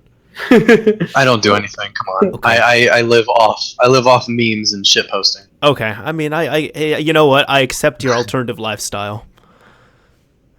And I also eat a couple burritos. Oh, that's true.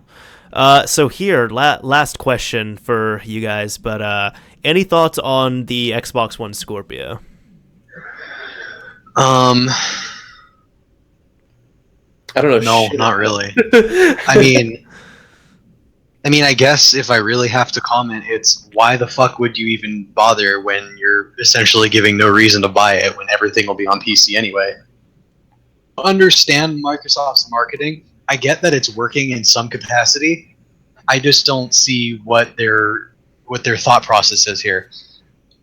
Daniel, you feel me? Because like, well, I don't know. It's like the PS4 Pro. Oh. The thing is, like, I think that VR is definitely going to be, at least for a while, like, to me it should be more. It's like more of a PC thing than a console thing, in my opinion. Like, it is. VR gets rid of a lot of the reasons why people even like console, which is for like couch gaming and shit like that. At this point, my split screen. Yeah, and like to me, at this point though, like VR, to me, it's gonna be a hell of a lot better on PC than it'll ever be on console. Which again is even like going back to gaming. Like to me, it's a lot better on PC than console. But I don't know. Like I specifically don't know much about the Scorpio. I looked more into the PlayStation VR because, again, like I mentioned earlier, the PlayStation is definitely my console of choice when we're looking at the two. So other than watching like a teaser where they showed it off at some kind of a convention, like, I don't know, 8 months or a year ago, that's pretty much the extent of I haven't been following it. I don't know. Is it said, did they have a release date on it? They said about it, like, I wouldn't say next year for sure, but they did give an estimate for which one? For Scorpio? sometime. Scorpio. Yeah. They said sometime next year. Did they said December of 2017, I believe. Didn't they? Yeah. Yeah. So that's sometime holy next year, shit. That's in like depending on what time zone you're in. That's in a year. Yeah, I was right. It's almost a fucking year. Yeah. We're still in November. By the time people actually get around to listening to this, it will be a year. That's wonderful. Yeah. Do you think, Mario, you've played with both the Vive and you've played with the PlayStation VR. Yeah. Do you think that... Did you try an Oculus? Do you think that the VR is actually on the PlayStation like something that people actually want to do and actually use? Like it's fun? Or I mean, compared to the Vive? Here's the thing. I do believe yes, due to the fact that it is factual. Okay, the PlayStation VR, it's not going to be nearly as nice as the Vive. It's not going to be nearly as intuitive. All that cheaper. Stuff. It is cheaper, and the thing is, it's like most people are just terrified of PC stuff. They don't want to do the PC thing. They, for whatever reason, and that's fine.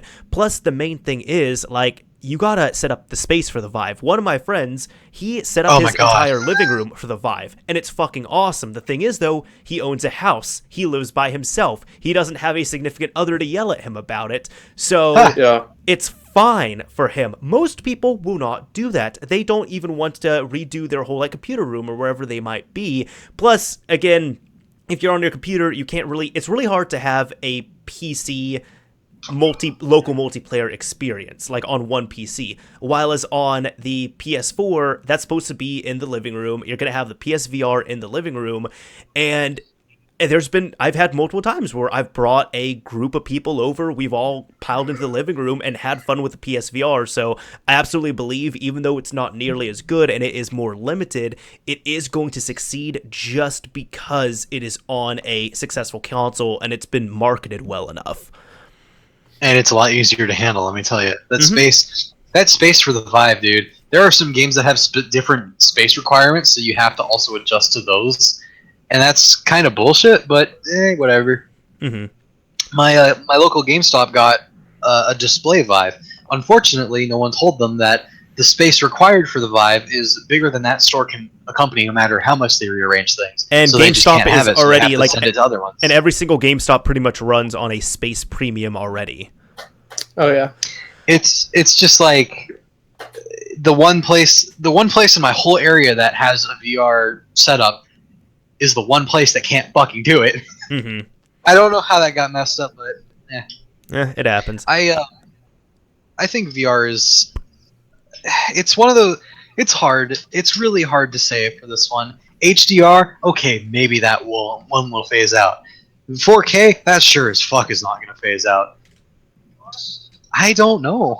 I really don't. VR, I think, is here to stay, but it's always going to be an alternative. It's never going to replace the keyboard and mouse or a controller. It's just going to be there as an alternative, and it's not even going to, it's not even going to mature in gaming. It's going to mature for other uses, not only gaming. It's a cool addition in gaming. People are using it as a big widescreen monitor for your face because it works on other non-Sony platforms. VR porn's also a thing. I'm just throwing that out there. Who cares? I want to use it for 3D modeling. That's my interest in it. That'd be cool. Being able to model practical use. Yeah, I want to be able to use practical use makes sense. Yeah, I want to be able to model stuff in front of me and then literally grab it and spin it and see it in my face. Versus, I saw a guy that did it was just a skin for Counter-Strike, but he modeled it in VR. It was fucking tight. If you get a chance, I would definitely say check out the video. It's so cool how he's able to see. He's literally he has the model for the AK, and he's able to in Photoshop or some kind of photo editing, replicate brush strokes and make such a fucking cool design, and then take it over to the regular mouse and keyboard and finish it up. It's a really cool video.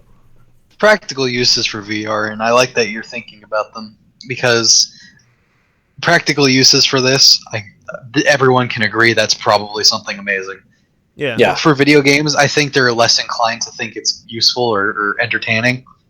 But the practical side, you bet your sweet ass, if you want to do a VR tour of a school, you can do that. If you want to take a museum VR tour, you could. If you want to, I don't know, take a ride on a Roomba and then do it with VR, you could. I'll say if anybody's read the book Ready Player One, pretty much that's a future that is possible that we could have. That and there's the big price problem for the Vive at least, and the competitive price for PSVR. Right. There's an active method of reverse engineering the PSVR to work on systems and games that aren't the PS4, and there's quite a lot of success so far. Mm-hmm. But it's like that seems. I mean, it's a great price alternative. I sure as fucking gonna do it. But even then, it's like it's such a strange territory to start treading because wouldn't you want to use it on the platform it's made for? Well, no, because if you wanted the platform it's made for PC, you have to buy a Vive, and that's fucking hard, dude. That's $800. That's double the price. Yep. You get PSVR 4. I'll I know also... there were more questions. Oh no, that was the last one we were taking with the I know. Scorpio thing. I just wanted to say my thoughts on Scorpio real quick. My only question on it is because see, I know Chris, you'd wondered like why, or both of you were wondering like why that you'd buy Scorpio and everything's going to come to PC. The games are coming. The thing is, games are still going to go on the Xbox One, and you're still going to appeal to those people that just want a console. They don't want any bullshit. They don't want to mess around with anything. They just want it to sit in the living room. They don't want to mess with anything. That's what's going to succeed. The only question I have about succeeding is it's coming out in a year. If it's coming out 4 years into the system's life cycle, and you got to remember, Generation 7 lasted quite a while, which is very abnormal for game systems.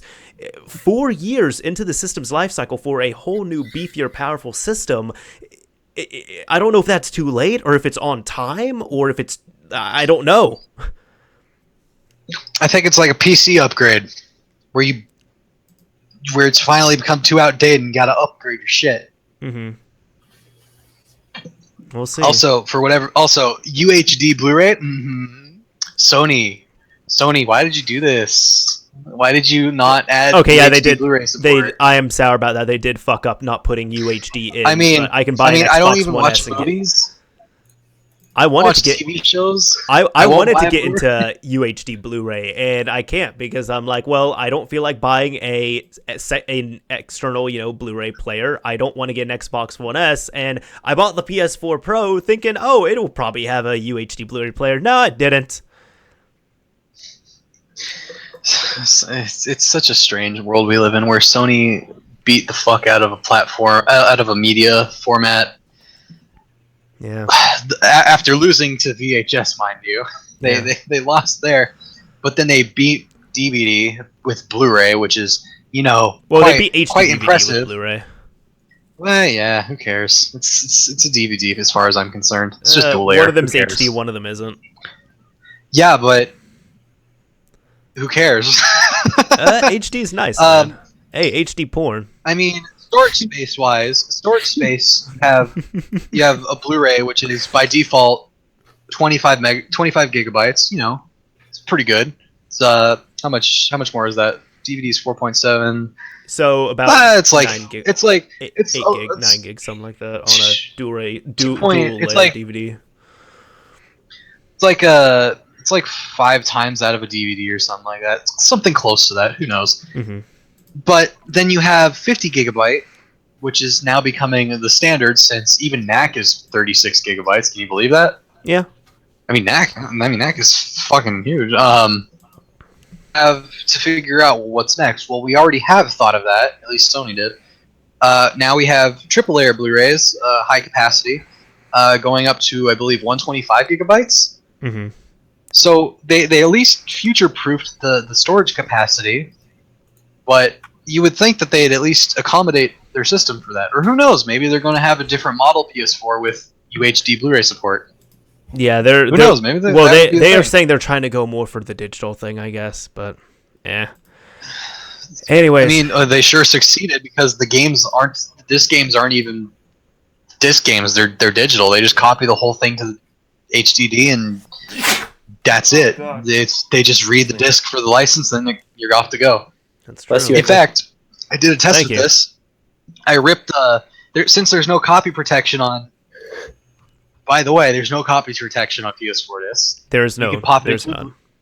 You can put a Blu-ray disc. You can put NAC into your Blu-ray drive, rip it, no problem. There's nothing stopping you.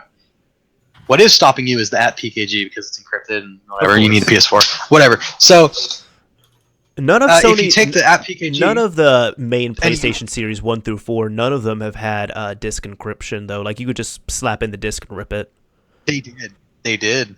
PS3 did. You can't put it into a PC's Blu-ray drive at least without without messing with it. Well, if you tried extracting the data, it'd be encrypted. You couldn't do anything with that. I was still able to copy out the data from. That's how I backed up several of my PS3 games. Well, let me tell you, you did it wrong. Unless you were using like the PS3 key or whatever it's called. I think you're thinking of like, I know with prototype games and such it's different, but I was like, no, with my retail games it was fine.